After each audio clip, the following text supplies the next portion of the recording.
नमो तस्स भगवतो अरहतो सम्मा संबुद्धस्स। उपस्थित सर्व शील संपन्न श्रद्धावान उपासक उपासिका तसेच बालबालिका यांना नमो बुद्धाय, जय भीम।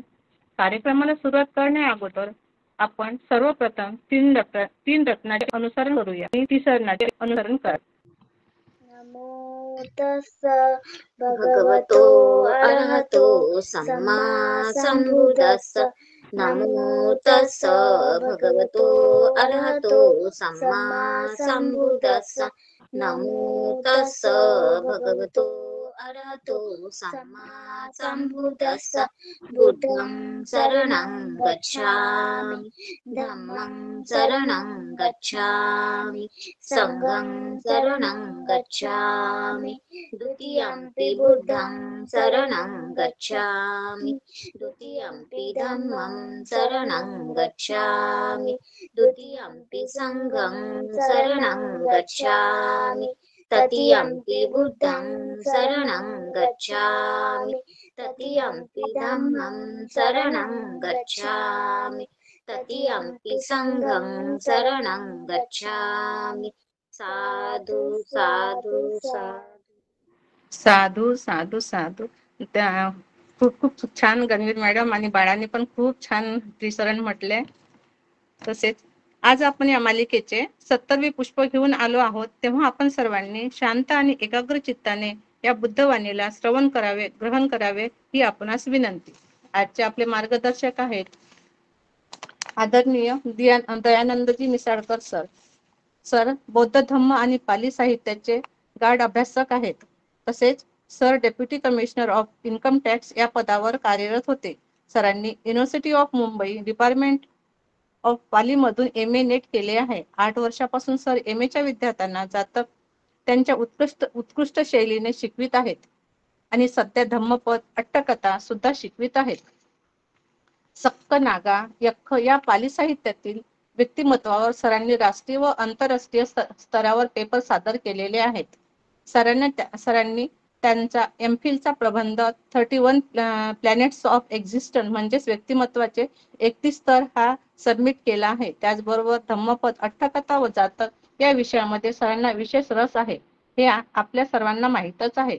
असा सरांचा थोडक्यात परिचय देऊन मी सरांना विनंती करते की त्यांनी आजच्या विषयावर मार्गदर्शन करावे। आजचा विषय आहे 176 कळाय मुठ्ठ जातक वर्णना, 178 मधील 8 कच्छप जातक वर्णना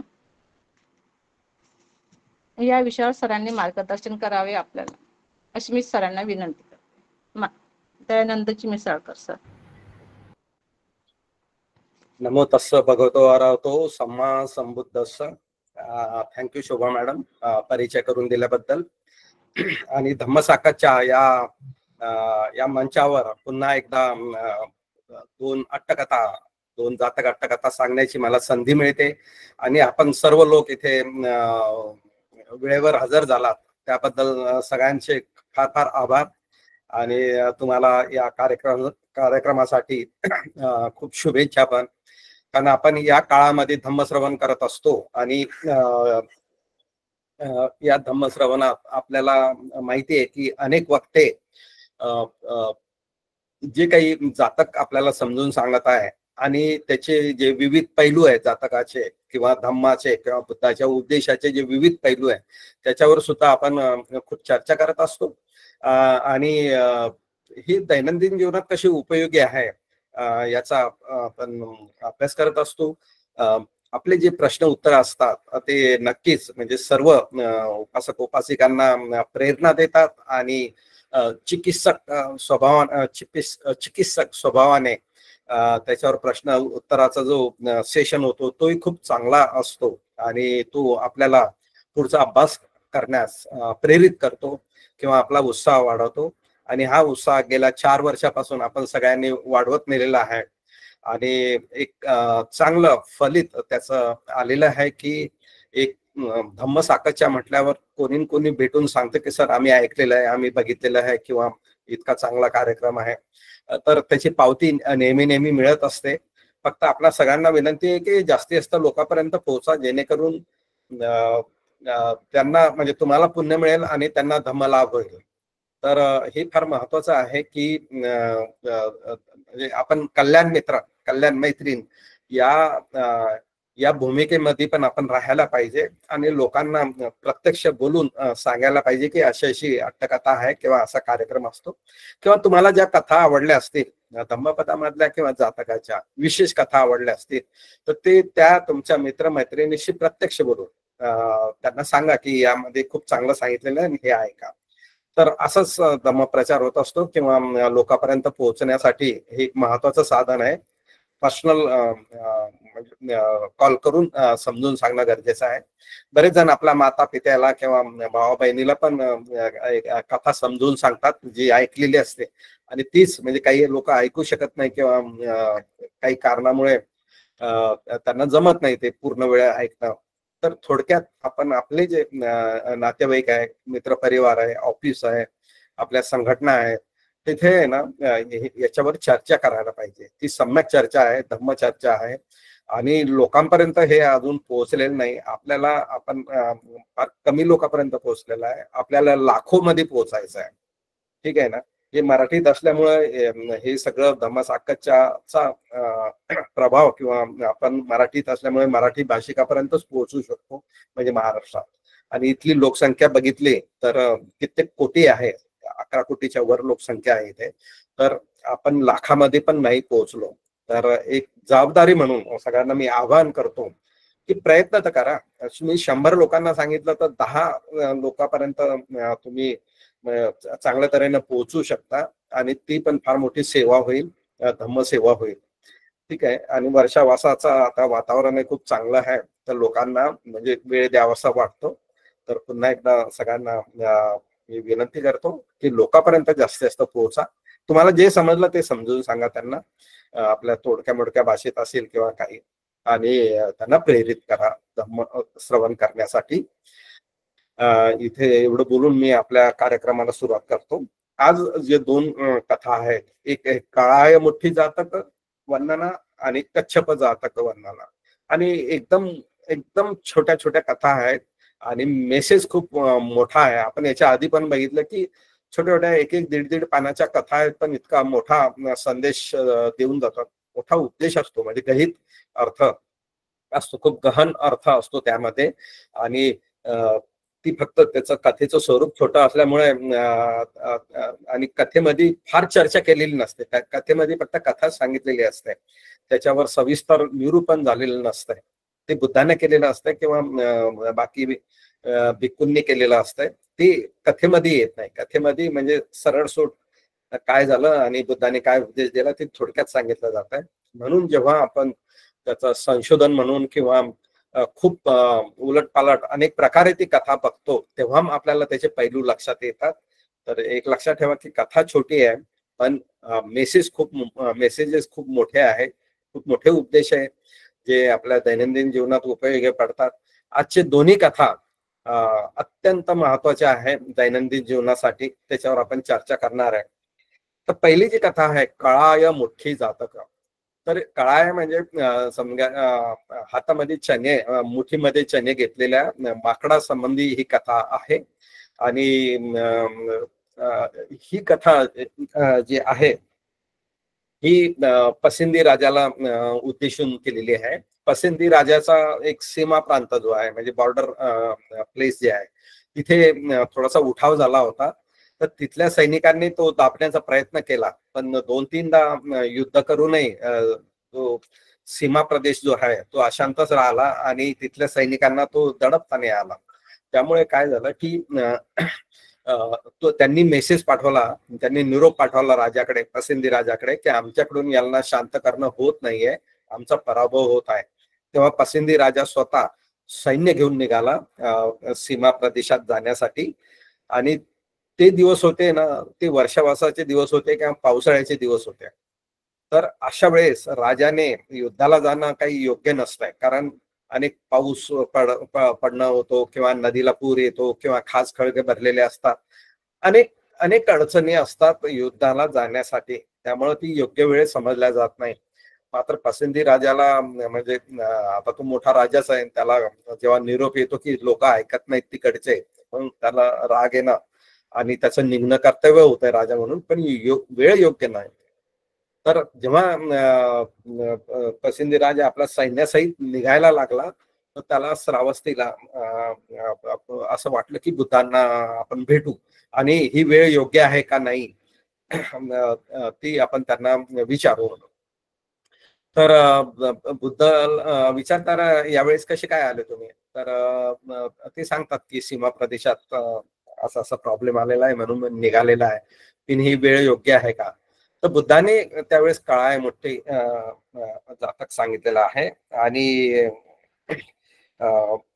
हे फार एक महत्वाचा उपदेश देऊन सांगतो. आपण चित्रामध्ये बघतो की एक माकड झाडावर काही चणे घेऊन बसलेला आहे आणि ते बघत आहे असं, तर त्याचं आपण कथा बघू. तर एक माकड जे आहे ते त्याला काही चणे सापडतात, ते म्हणजे राजाने घोड्याला जे चणे खायला दिलेले असतात त्यातले ते त्याला सापडतात. तर तो काही चणे घेऊन मुठभर चणे घेतो, काही तोंडात भरतो, काही मुठीमध्ये घेऊन झाडावर बसून खातो आणि त्यातला एक चणा खाली पडतो. मग ते सगळे चणे त्या झाडावर ठेवून तो खाली ते चणे शोधत बसतो, तो पडलेला दाना शोधत बसतो आणि तो काही मिळत नाही. त्यामुळे खूप तो नाराज होतो आणि त्या संदर्भात ही कथा आहे. तर खूप सुंदर उपदेश आहे. आपण पालीचे जे कोटेशन्स आहेत त्याने जाऊन बघू, ती कथा समजून घेण्याचा प्रयत्न करू. तर ही 176 क्रमांकाची कथा आहे. पालोवतायम दुःख दुम साख गोचरती इदं सत्ता जेतवने विहरतो कोसल राजानं आरभ कथेसी. तर बालोवताय दुमसाख गोचरोती ही धम्मदेसना जी आहे ही शास्ता जेतवन मध्ये राहत असताना कोसल राजानं आरभ कथेसी, कौशल राजाच्या त्याला समोर ठेवून किंवा त्याच्या संदर्भात ही कथा सांगितलेली आहे. तर नुसतं बालोवताय दुमसाख गोचर होती हे एकदम आपल्याला कळणार नाही ना की बालोवताय दुमसाख गोचर होती. तुम्ही डिक्शनरी मिनिंग बघितला तरी त्याचा अर्थ कळेल, शब्दशः अर्थ कळेल, पण त्याचं हिडन मिनिंग किंवा डिटेल हे देशना काय आहे हे आपल्याला कथेमध्ये समजते. म्हणून आपण पहिला जो शब्द जो आहे बालोवतायम दुमसाख गोचर होती हे सगळ्यात शेवटी आपण बघतो. ठीक आहे. तर थोडक्यात कोसल राजा असं नाव दिलेलं आहे. जेव्हा जेव्हा कोसल राजा आहे तेव्हा प्रसेनजित राजा जो आहे त्याच्या संदर्भात ती कथा असते, लक्षात ठेवा. नेक्स्ट.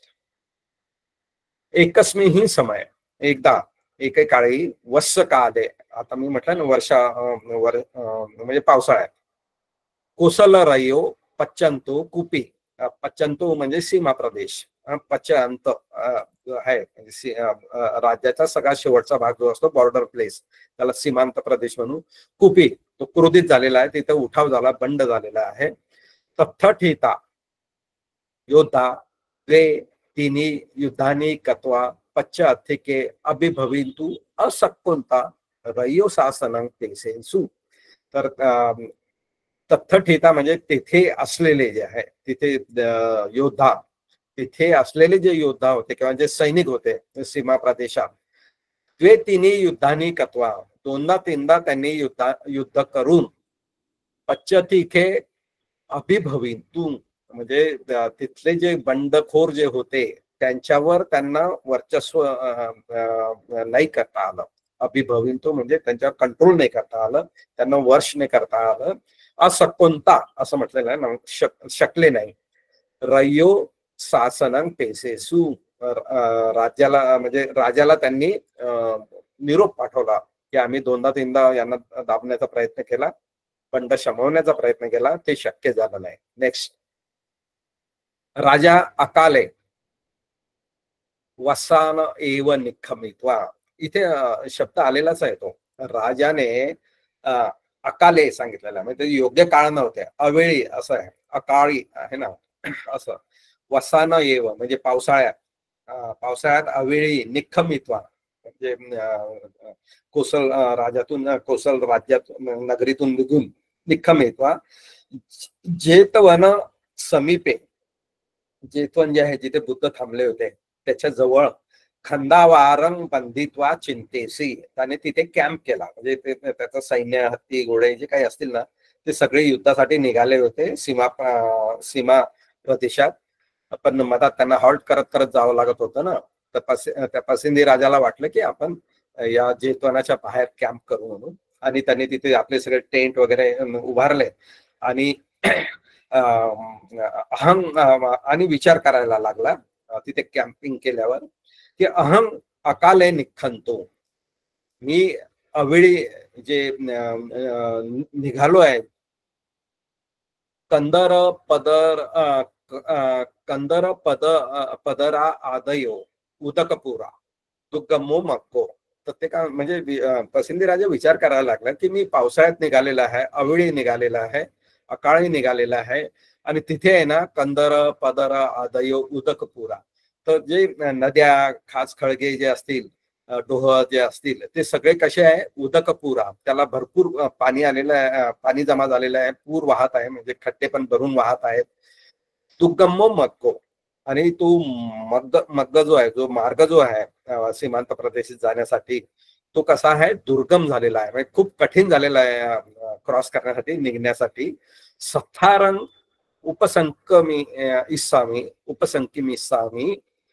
तर मी शास्त्याजवळ जाऊन उपसंकम इस्सामी म्हणजे मी तिथे जाऊन, शास्त्याजवळ जाऊन, सो मग कहं गच्छसी महाराजाती पुच्छी सती, तर मी जेव्हा बुद्धाकडे जाईन तर बुद्ध विचारेल की कहं गच्छसी महाराजा, अरे महाराजा तू कुठे निघाला आहेस. आता अहं एतमथं आरोच्य सामी, त्यावेळेस मी बुद्धांना सर्व हकीकत सांगेन की तिकडे म्हणजे सीमा प्रदेशात काय काय समस्या आलेली आहे, आणि आता मी ते युद्ध करण्यासाठी तिकडे जात आहे हे मी त्याला सांगेन. ठीक आहे. न खोपन मग सत्ता संपराईकेने वथेन अनुगणाती तिठ दम्मिकेनापी अनुगणाती एव. खूप सुंदर वाक्य आहे.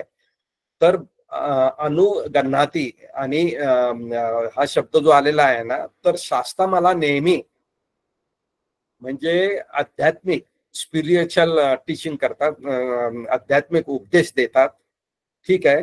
तसेच तिठ धम्मिकेन अपि अनुगणाती, तसेच या जीवनात आहे ना, म्हणजे भौतिक जीवनात सुद्धा मला योग्य उपदेश देतात. हे फार महत्वाचं वाक्य आहे. म्हणजे बुद्धांचे उपदेशाचे दोन प्रकार बघितले. एक भौतिक जीवनासाठी की कसं राहायला पाहिजे, कसं शिलाचं पालन करायला पाहिजे, कसं क्रोध नाही ठेवायला पाहिजे, उपासक उपासिकाने कसं राहायला पाहिजे, म्हणजे भिक्खूसाठी पण असते ते. आणि दुसरं आहे की चित्त शुद्धतेसाठी, तुम्हाला निब्बाण प्राप्तीसाठी चित्त कसं समजून घ्यायचे, चित्ताचे विकार कसे समजून घ्यायचे, कसं वागायचं, कसं मेडिटेशन करायचं आहे ना, ते भौतिक सुखासाठी नाही आहे, मटेरियल लाईफ साठी नाही आहे. ठीक आहे. तर त्याला संपराईकेन वथेन असा शब्द वापरलेला आहे, आणि दिठ्ठ धम्मिकेन, तर भौतिक आणि आध्यात्मिक असा तो भेद आहे. तर बुद्ध दोन्ही प्रकारचे उपदेश देतात. तस्मी सचे मे गमनेन अबुद्धी भविष्यती, तर जर मी म्हणजे दोन्ही उपदेश देतात, आणि मी जर हे कारण सांगितलं की युद्धासाठी चाललेलं आहे, तेव्हा माझं जाणं जे आहे ते अबुद्धी भविष्यती अकालो महाराजाती वखती. बुद्धी आणि अवुद्धी असा शब्द आलेला. बुद्धी म्हणजे वृद्धी, म्हणजे प्रगती किंवा फायदा, नफा या अर्थानं. म्हणजे ज्या मिशन साठी मी चाललो त्यात मला यश मिळेल का किंवा यश मिळणार नाही. तर तस्मे सचे मे गमने ना, जर माझ्या तिथे जाण्याने अवुद्धी भवसती, अवुद्धी म्हणजे अवृद्धी, म्हणजे नुकसान होत असेल माझं, तर अकालो महाराजाती वखती, तर बुद्ध काय म्हणतील, अकालो आहे ना, ही योग्य वेळ नाही हे जाण्याची. असा पसिंदी राजा काय विचार करत आहे की मी राजाकडे जाईन, आपल्या बुद्धाकडे जाईन आणि असं असं विचारेन. बुद्ध म्हणतील की कशासाठी आलाय, तर मी यासाठी आलेला आहे. मग बुद्धांनी जर असं म्हटलं की ही योग्य वेळ नाही आहे, अकालो जर असं असलं, तर याचा अर्थ की माझं हे जाणं योग्य नाही यावेळेस, मला यश नाही मिळणार, खूप संकट येतील, अपयशच येईल. त्या अर्थाने तो विचार करत आहे. सचेपण बुद्धी भविष्यती, पण माझी जर त्यात वृद्धी होत असेल, प्रगती होत असेल, फायदा होत असेल, यश मिळत असेल, तर तुम्ही भविष्यती ती, तर बुद्ध काय करतील, तुम्ही म्हणजे शांत राहतील, म्हणजे नो कॉमेंट म्हणतो ना. तर बुद्ध बऱ्याच वेळा तुम्ही भोजनासाठी जेव्हा तुम्ही आमंत्रण देता आणि बुद्ध शांत राहतात याचा अर्थ ते होकार देतात, असं बऱ्याच वेळा आलेलं आहे. पण जेव्हा होकार देत नाही ते काहीतरी कॉमेंट करतात. ठीक आहे. आता बुद्ध कधी पण कोणाला युद्ध करायला जा किंवा असे काही घरच्या समस्यासाठी असे वैयक्तिक सल्ले देत नाही. म्हणजे दूरदृष्टीनेच बुद्ध सल्ले देतात. युद्ध तर त्यांनी किती वेळा थांबवलेलं आहे, पण त्यांनी असं नाही सांगितलंय की अरे राजा युद्ध नको करू, युद्धाने अशी हानी होते. युद्ध काहीतरी कथा सांगून किंवा काहीतरी सुप्त गाथा सांगून तो उपदेश देतात. आणि त्यांची चौकट बुद्धाने कधी सोडलं नाही. राजकारभारात कधी ढवळाढवळ केलेली नाही. हे बुद्धाचं विशेष आहे. सल्ले तर दिले, पण इतके वेगळ्या तऱ्हेनं त्यांनी सल्ले दिलेले आहे की त्यांची उपदेशाची चौकट कधी त्यांनी उलटलेली नाही. इथे पण तुम्हाला ते दिसेल. तर हा सगळं पसिंदी राजाचा विचार करत आहे. अकालो महाराजाती वखती सचेपन वृद्धी भविसती तुन्नी भविसती ती, असं ते सांगतात. पुढे सो जेतवन पविसित्वा, म्हणजे आतापर्यंत पसिंदी राजा विचारच करत होता की असं होईल मी बुद्धाकडे गेल्यावर. आता तो जेतवन पविसित्वा म्हणजे जेतवन मध्ये प्रवेश करून सत्तारंग वंदित्वा शास्त्याला वंदन करून एकमंतन निसिधी एका बाजूला बसला. तेव्हा शास्त्रानं म्हटलं सत्ता आणि असं म्हटलं हंद कुतो नूतन महाराज आगच्छसी दिवा दिवसाती पुच्छी. तर त्यावेळेस शास्त्रानं विचारलं, म्हणजे बुद्धांची ती एक पद्धत पण आहे कुशल मंगल विचारायचं, किंवा त्यांना सगळं माहिती असतं, पण एक पद्धत आहे जो फॉर्मॅट असतो किंवा जे एटिकेट्स असतात ते सांभाळूनच म्हणजे सगळी चर्चा सुरू होत असते. तेव्हा बुद्ध म्हणतात की असं म्हणजे अकाली तू का आलेला आहे इथे, म्हणजे बुद्धाला भेटण्याच्या काही वेळा असतात ना, सकाळ किंवा संध्याकाळ, पण हा अवेळी आलेला आहे बुद्धाकडे, म्हणून त्यांनी शब्द वापरलेला आहे दिवा दिवसा, म्हणजे भर दुपारी असं समजा आपण की असं त्यांनी बुद्धांनी विचारलं. पुच्छे म्हणजे विचारलं. म्हणते अहं पश्चात्तंग उपसमेतून निखंतो. तेव्हा म्हणते मी सीमा प्रदेशात जो बंड झालेला आहे ते शांत करण्यासाठी निघालो आहे, निखंतो. तुम्हे वंदित्वा गम्मी सामेती, तर निघताना तुम्हाला वंदन करण्यासाठी मी तुम्हाला वंदन करेन, म्हणून मी आगतो मी आगत आम्ही, त्यासाठी मी इथे आलेलं आहे. तेव्हा शास्त्रानं म्हटलं बस आता उब्बेपी महाराजा राजानो सेनाय अभुगच्छ मानाय पंडितानं कथं सुत्वा अकाले अभु गमनं नामन कविसुती वत्वा तेनं याचितो अतितं आहारी. आता मी तुम्हाला काय सांगितलंय की राजानं सांगितलंय की मी सीमांत प्रदेशात जे बंड सुरू आहे, जे युद्ध सुरू आहे ते थांबवण्यासाठी मी निघालेलं आहे. तेव्हा बुद्धानं काहीच बोलले नाही. बुद्धाने काय सांगितलं, पुब्बेपी महाराजा, पूर्वी सुद्धा राजानो सेनाय अभुगच्छ मानाय पंडितानं कथा सुत्वा, म्हणजे पूर्वी सुद्धा राजानं जेव्हा आपलं सैन्य घेऊन जेव्हा निघाले युद्धासाठी, मात्र त्यावेळेस पंडितानं कथं सुत्वा, त्यावेळेस एका वाईज मॅन जो आहे, पंडित जो आहे, त्याचं ऐकून, त्याचं म्हणणं ऐकून अकाले अभुगमनं नामन गमिसुती, तर अवेळी ते युद्धाला गेले नाही. अकाले ते नामन गमिसुती वत्वा, म्हणजे असं म्हणून ते न याचितो. तेव्हा पसिंदी राजाने विचारलं की काय झालं पूर्वी उब्बेपे पंडिता असं जे सांगताय तुम्ही, तर ते काय झालं याचितो अतितं आहारी. तर ती त्यांनी ती कथा सांगितली. आता कथा सिमिलर आहे, म्हणजे आताचा जो प्रसंग आहे तो साधारण सिमिलर आहे. असं अतिते वाराणसी ब्रह्मदत्ते रज्जं कारेंतो बोधिसत्व तस्स अथ धम्म अनुशासको सब्ब अथक अमच्चो अहोसी.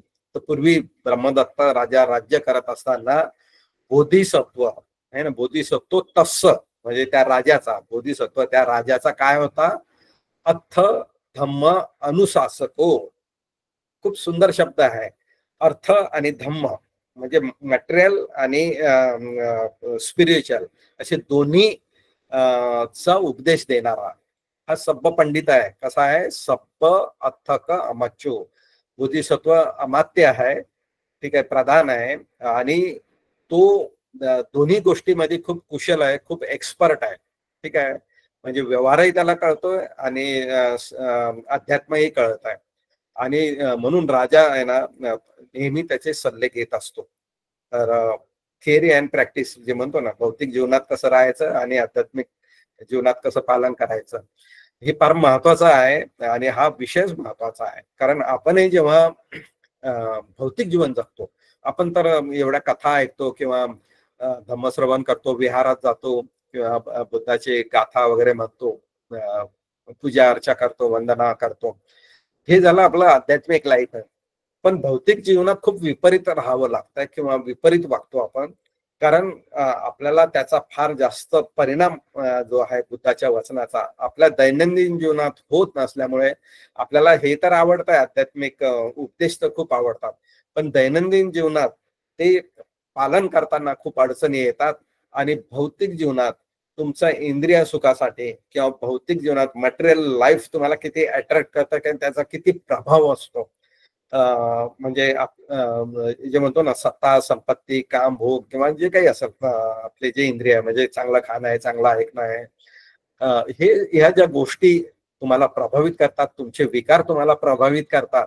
आणि हे आध्यात्मिक शिकवण ही बाजूला पडते. आणि म्हणजे चोरी करू नये हे जर आध्यात्मिक उपदेशामध्ये असेल, तरी असे काही प्रसंग येतात की तुम्ही चोरी करता, खोटे बोलता किंवा कारण तुम्ही संपत्तीच्या मागे लागलेले असतात, तुम्हाला संपत्ती जमा करायची असते, त्यासाठी खोटं बोलावं लागतं, चोऱ्या कराव्या लागतात आणि खूप वेडेवाकडे कामं करावे लागतात. कारण तुम्ही भौतिक जीवनात जास्त अडकलेले असतात, त्याचा जास्त प्रभाव पडल्यामुळे आध्यात्मिक जे उपदेश आहे ते थोडेसे बाजूला पडतात. पण जेव्हा आध्यात्मिक उपदेश जास्त भारी असतात, तेव्हा भौतिक जीवनातले तुमच्या ऍक्शन्स त्या कंट्रोल्ड असतात, नियंत्रित असतात. आणि त्यामुळे काय होतंय की तुमचं कुशल कर्म जास्त वाढतात, अकुशल कर्म कमी होतात. ही प्रोसेस जी आहे ही खूप स्लो प्रोसेस आहे. कारण कशाचा कशावर जास्त प्रभाव आहे दॅट मॅटर्स, त्याचा प्रभाव तुमच्या रोजच्या ऍक्शनवर पडतो. म्हणून व्यवहारात कसं वागायचं आणि इकडे कसं वागायचं आध्यात्मिक जीवनात, आणि त्याचा ताळमेळ आपल्यासारख्या उपासकांना जे कामभोगात अडकलेला आहे आपण, त्यांनी त्याचा एक योग्य बॅलन्स करायचा असतो आणि कुशल वाढवत जाऊन अकुशल कमी करायचं असतंय. हे आपण समजून घेऊ किंवा तो समजून घ्यायला पाहिजे. तर असा तो अमात्य जो आहे तो बोधिसत्व आहे त्या राजाचा. ठीक आहे, ब्रह्मदत्त जो राजा होता त्याचा एक अमात्य आहे जो सगळं जाणत होता. अथर्वयो पच्यन्ते कुपिते पंचत योधा पन्नंग पेसेसु. इथे पण अतीत कथा जी आहे ती वर्तमान कथेसारखीच आहे की त्या राज्य जो ब्रह्मदत्त राजा जो होता त्याचा सीमा प्रदेश जो आहे तो कुपित झाला होता, बंड झालं होतं. राज्यामध्ये राहायचं नव्हतं त्यांना, त्यामुळे ते बंड होत राहतात अधून मधून.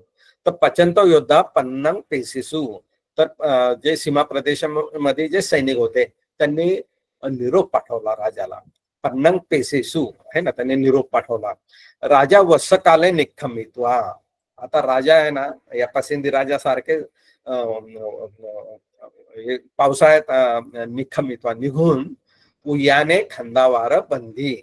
आता तो तिथे ते उद्यान होतं एका ठिकाणी, म्हणजे प्रवास करायला निघाला तो, ते एका उद्यानाजवळ त्याने आपला कॅम्प केला, तिथे हॉल्ट करण्यासाठी टेंट वगैरे बांधले. असं हे वर्तमान कथेत काय आहे, वर्तमान कथेत आहे की पसिंदी राजाने युद्धासाठी पावसाळ्यात निघून जैतवनाच्या बाजूला त्याने कॅम्प केला आणि मग जैतवनामध्ये बुद्धांना भेटण्यासाठी आला.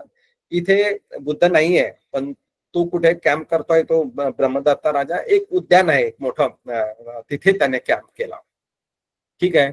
बोधिसत्व रयो संतिके 88. बोधिसत्व आहे ना राजाच्या बाजूला म्हणजे उभा राहिला त्यावेळेस, असं सांगितलं.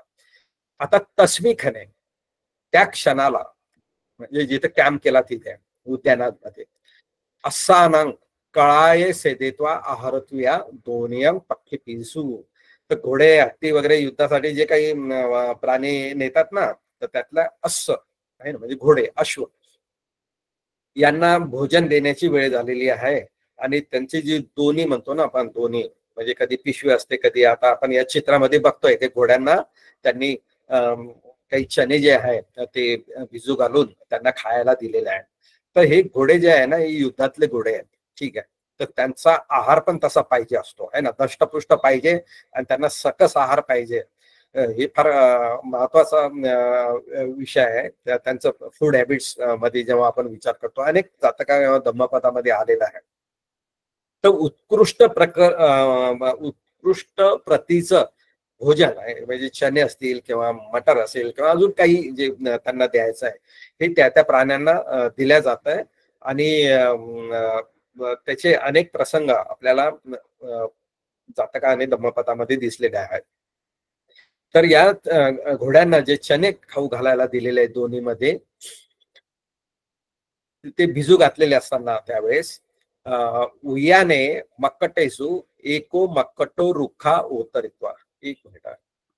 तर त्यावेळेस म्हणजे घोड्यांना जेव्हा भोजन देत असताना त्यावेळेस उयाने त्या उद्यानामध्ये अनेक माकडं होते ना, मक्कटेसू एक मक्कटो, अनेक माकडापैकी एका माकडाने रुखा ओतरित्वा, वृक्षावरून खाली उतरून ततो कळाय गहेत्वा, ते चणे जे काही घेतले होते ना ते घेऊन मुखम पुरेत्वा, त्याने काय केलं, खूप चणे आपल्या हातात मुठीत घेतले आणि पहिले तर तोंडात तोंड भरून टाकलं त्याने. मुखम पुरेत्वा फक्त ही पी गहेत्वा, आणि काही म्हणजे जेवढं तोंडात बसतील तेवढे चणे त्याने तोंडात ठेवले आणि मुठीमध्ये अजून मूठ भरून चणे घेऊन हत्ते ही पी, हातामध्ये सुद्धा गहेत्वा घेऊन उपपतित्वा, म्हणजे तिथून उडी मारून, म्हणजे वर झाडावर रुखे निषेधित्वा, त्याने चणे हातभर घेतले, तोंडामध्ये भरले, एक मूठ भरून चणे घेऊन तो झाडावर त्याने उडी मारली आणि रुखे निषेधित्वा, आणि वृक्षावर बसून खादीतून आरभी, त्याने खाण्यास सुरुवात केली ते चणे. अथस खाद मानस हत्तको एको कळायो भूमियं पती, ते चणे एक एक खात असताना अथस खाद मानस हत्तको, त्यातला एक चण्याचा दाना जो आहे ना तो जमिनीवर पडला. ठीक आहे. झाडावर बसलेला असताना त्याच्या तोंडात अनेक दाणे आहेत, हातात एक दाणे आहे, त्यातला एक दाना एक दाना खात असताना त्यातला एक दाना काय झाला, काळ भूमियम पती, जमिनीवर पडला. सो मुखेनच हत्तेच गहिते, त्यावेळेस त्याने मुखातले सगळे दाणे बाहेर काढले, हातातले मुठीमधले गहिते सभे कळाय छड्डेत्वा रुखा उरुय तमेय कळाय ओलोकेंत. तर त्याने काय केलं की तोंडातले सगळे चणे आणि हातातले सगळे चणे त्यानं त्या झाडावर ठेवले आणि झाडावरून खाली उतरून ओरुय तमेव कळाय ओलोकेंतो, आणि जो पडलेला दाना जो होता भूमीवर तो शोधण्यासाठी ओलोकेंतो, म्हणजे तो शोधायला लागला.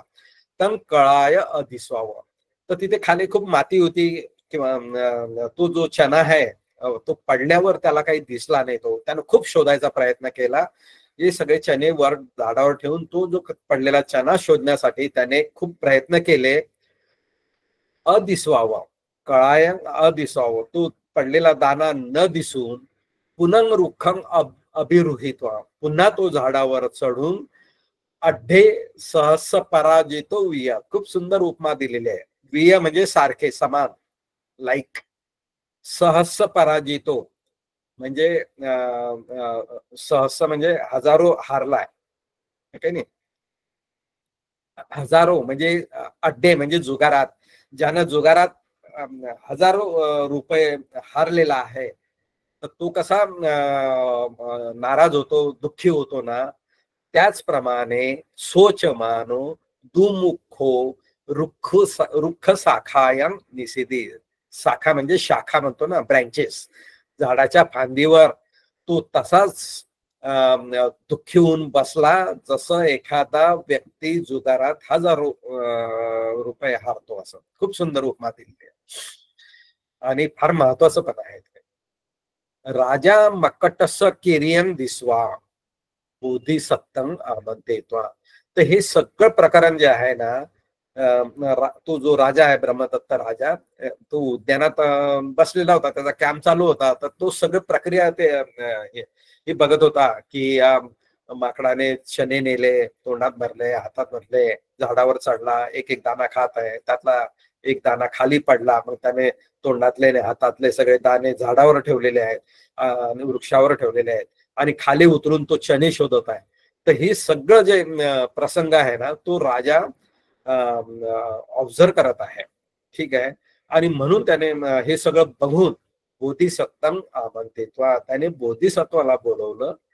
पसत, हे बघ, हे हे अमात्य, हे बघ की नामेतन मक्कटेनं कतंती पुच्छी. तर हे माकड असं नाराज होऊन का बसलेलं आहे असं राजाने त्याला विचारलं.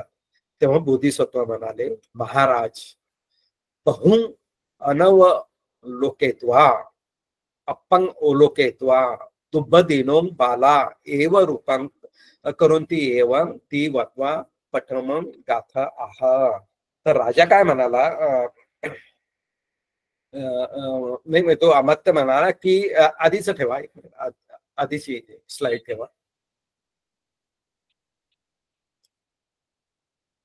बोधिसत्वाने काय म्हटलं, महाराजा, बहु अनवलोकेत्वा, म्हणजे खूप जे आहे त्याच्याकडे दुर्लक्ष करून, अपंग अलोकेत्वा, जे अल्प आहे, जे थोडस आहे, जे लहान आहे, त्याच्याकडे लक्ष देऊन, तू बुद्धीनो पाला, मूर्ख लोक जे आहेत ते असे करतात की जे जे जास्त आहे त्याच्याकडे दुर्लक्ष करून, कमी आहे त्याच्याकडे लक्ष देऊन, एव रूपं करून ती असं या माकडाने केलेलं आहे. म्हणजे बहु सोडून छोट्याकडे लक्ष देत आहे. तर आपल्याला दिसतात या चित्रामध्ये की भरपूर चणे त्याने त्याच्या हातामध्ये आणि तिथे तोंडातले त्याने काढून ठेवलेले आहे आणि त्यातला एक दाना जो आहे तो खाली पडलेला आहे, तो दिसलाय. खूप सुंदर चित्रामध्ये इथे दाखवलेलं आहे. मुलांसाठी खूप उपयोगी असतात असे चित्र आणि आपल्यासाठी पण हे चित्र खूप उपयोगी असतात. नेक्स्ट. आणि ती जी गाथा आहे ती त्यांनी म्हटलेली आहे, बालोवतायन दुमसाख गोचरो पय्या जानिंद नई मत्स्य विज्जती कळाय मुठी अविकिरियम केवलम एकम कळायं पतितं गवेसती. तर त्यांनी काय सांगितलेलं आहे की हा, तर बालायो वतायम दुमसाख गोचरो. तर बालो म्हणजे मूर्ख. हा जो मूर्ख आहे, माकड आहे ना, त्यांनी माकड असा शब्द वापरलेला नाही, मक्कटो शब्द वापरलेला नाही. त्यानं काय सांगितलं, तुम साख गोचरो, वृक्षावर राहणारा, वृक्षाच्या फांद्यावर राहणारा आणि तिथेच भोजन करणारा आहे ना, म्हणून त्याला तुम साख गोचर म्हटलं. पया जानिंदा नई मत्स्य विज्जती. तर याला आहे ना पय्या नाही आहे, याला काय म्हणू आपण, याला प्रज्ञा नाही आहे. पय्या जानिंद नाही मनस विज्जती. तर याला प्रज्ञा नसल्यामुळे हा काय करतो, एकं कळाय पतितं गवेसेती, कळाय मुठ्ठी अविकिरीय. त्याने हातातले जे चणे आहे किंवा मुखातले चणे ते त्याने झाडावर ठेवलेले आहे, केवलम एकं कळायं पतितं गवेसती. आणि त्यातला जो एक दाना जो खाली पडलेला आहे तो शोधत आहे. म्हणजे काय म्हणतात, जे बहु आहे त्याच्याकडे एवढं आहे ते चा विचार न करता एका दाण्यासाठी तो खाली उतरलेला आहे, असं गाथेमध्ये त्यानं सांगितलं. पुढे याचा अर्थ त्यांनी सांगितलेला आहे. आपण तो अर्थ बघू गाथेचा. बुद्ध घोष आपल्याला गाथा मध्ये जे व्याकरण म्हणतो त्याचं स्पष्टीकरण देतात, त्या शब्दाचा अर्थ देतात. तो पण आपण बऱ्याच वेळा बघत असतो. तथ धूम साख गोचरती मक्कटो. धूम साखर मी तुम्हाला सांगितलंच आहे की शाखेवर राहणारा, ब्रँचेसवर राहणारा हा जो असतो हा मक्कटा आहे. सोही धूम साखासु गोचरं गणाती साव अस गोचरो संचरण भूमिभूता तस्मा धूम साख गोचरोती उच्चती. तर तो इकडे तिकडे भोजन शोधण्यासाठी जो फिरत असतो ना, संचरण करत असतो. तर त्याने आता काय केलं की अश्वांचं घोड्यांचं जे खाणं आहे ते त्यानं मिळवलेलं आहे ते, आणि झाडावर जाऊन तो खात आहे म्हणून त्याला दुमसाक गोचरो म्हटलेलं आहे. जानिंदाती राजानंग आलपती, जानिंद तर इंद आहे ना, किंवा इंद्र असा शब्द आलेला आहे. तर जानिंद हा शब्द राजाला म्हटल्या गेलेला आहे असं म्हणतात. राजा ही परम ईश्वर भावेन जनस इंदोती जानिंदो. तर राजाला इंद्र का म्हटलं जात आहे? स्वर्गाचा राजा जसं खूप ऐश्वर्य भोगत असतो ना, खूप सुख भोगत असतो, तसं पृथ्वीवरचा जो राजा आहे तो पण परम ईश्वर भावेन, त्याच्याकडे मग खूप सुख असतात, खूप ऐश्वर्य असतंय, म्हणून राजाला, म्हणून मनुष्य राजाला सुद्धा जानिंद किंवा जानिंद्र असं म्हटलं गेलेलं आहे. बुद्धघोष आपल्याला शब्दाची फोड करून समजून सांगतात. कळाय मुठ्ठी ती, मुठ्ठी तर मूठ माहित आहे तुम्हाला, आणि कळाय म्हणजे ती चनक मुठ्ठी त्याने ना, चने भरलेली जी मुठ्ठी आहे त्याला कळाय मुठ्ठींती असं म्हटलेलं आहे. काळ राज मास मुठ्ठींती पी वदंती एव. तर काळ आहे ना, म्हणजे काळ्या प्रकारचा चना जो असतो की नाही, लाल काळा डार्क ब्राऊन असा जो असतो ना, त्याला काळाय म्हटलेलं आहे. ठीक आहे. अविकिरियाती अवकिरित्वा म्हणजे त्यांना फैलून ठेवलेलं आहे, त्या हातातले जे दाणे वगैरे जे मिळालेले होते ते त्यांना झाडावर पसरून ठेवलेलं आहे. केवलंती सप्तम गवे सती ती भूमिय पतितम एकमय परसते. तर केवलंती म्हणजे काय की नुसतं एका दाण्यासाठी हे सगळं म्हणजे सोडून ते सगळे चने इकडे दुर्लक्ष करून तो एका दाण्यासाठी जमिनीवर उतरत आहे, आणि तो परियसती म्हणजे तो शोधत आहे, searching for that particular grape. Next. एवं वक्त्वा पुनः बोधिसत्तो तंग उपसंकृतमा राजानं आमंत्रिता द्वितीय गाथा आहा. आता हे माकडाबद्दल सांगितलेलं आहे की एवढे चने सोडून तो एका दाण्यासाठी जमिनीवर उतरलेला आहे, दाना न सापडल्यामुळे खूप दुःखी झालेला आहे. एवं एवं तेव्हा बोधिसत्वानं दुसरी गाथा मध्ये त्याला राजाला सांगितलं. एवं एव मयंग राज चे चये अतिलोभिनो अप्पेन बहुजियाम कळावेने वानरोती. तर हे जे ते सांगत आहे की याच प्रकारे हे राजा आम्ही बहुसाठी, बहु म्हणजे अनेक संपत्ती, बहुजियाम अनेक अप्पेन बहुजियाम म्हणजे आम्ही अल्पासाठी, छोट्या गोष्टीसाठी आम्ही मोठ्या गोष्टी हातातून गमावतो. त्या अर्थाने की त्या माकडाकडे एवढे चणे आहेत, त्याचा तो विचार करत नाही, एवढं ऐश्वर आहे, एवढं सुख आहे, एवढी संपत्ती आहे, त्याचा तो विचार न करता एक दाना खाली पडला काय आणि त्याने या सगळ्या धान्याकडे दुर्लक्ष केलेलं आहे. तसंच हे राजा, तुझा सीमांत प्रदेश जो कोपलेला आहे, तर तू सगळं ऐश्वर तुझं जे आहे, तू सध्या जनेंद्र म्हटलेलं आहे ना, ते सोडून तू त्या गोष्टीच्या मागे लागलेला आहे, आणि ते पण अकाली, जिथे तुझं खूप नुकसान होऊ शकतं. ठीक आहे, असं त्या अर्थाने येलं. त्याचा अर्थ आपण बघू बुद्धघोष काय सांगतात. नेक्स्ट. तत्राय संकेपतो म्हणजे त्याचा अर्थ असा आहे, महाराजा एवं एवं मयंच चे चये लोभ अभिभूता जना सभ्येपी अप्पेन बहुजेयाम.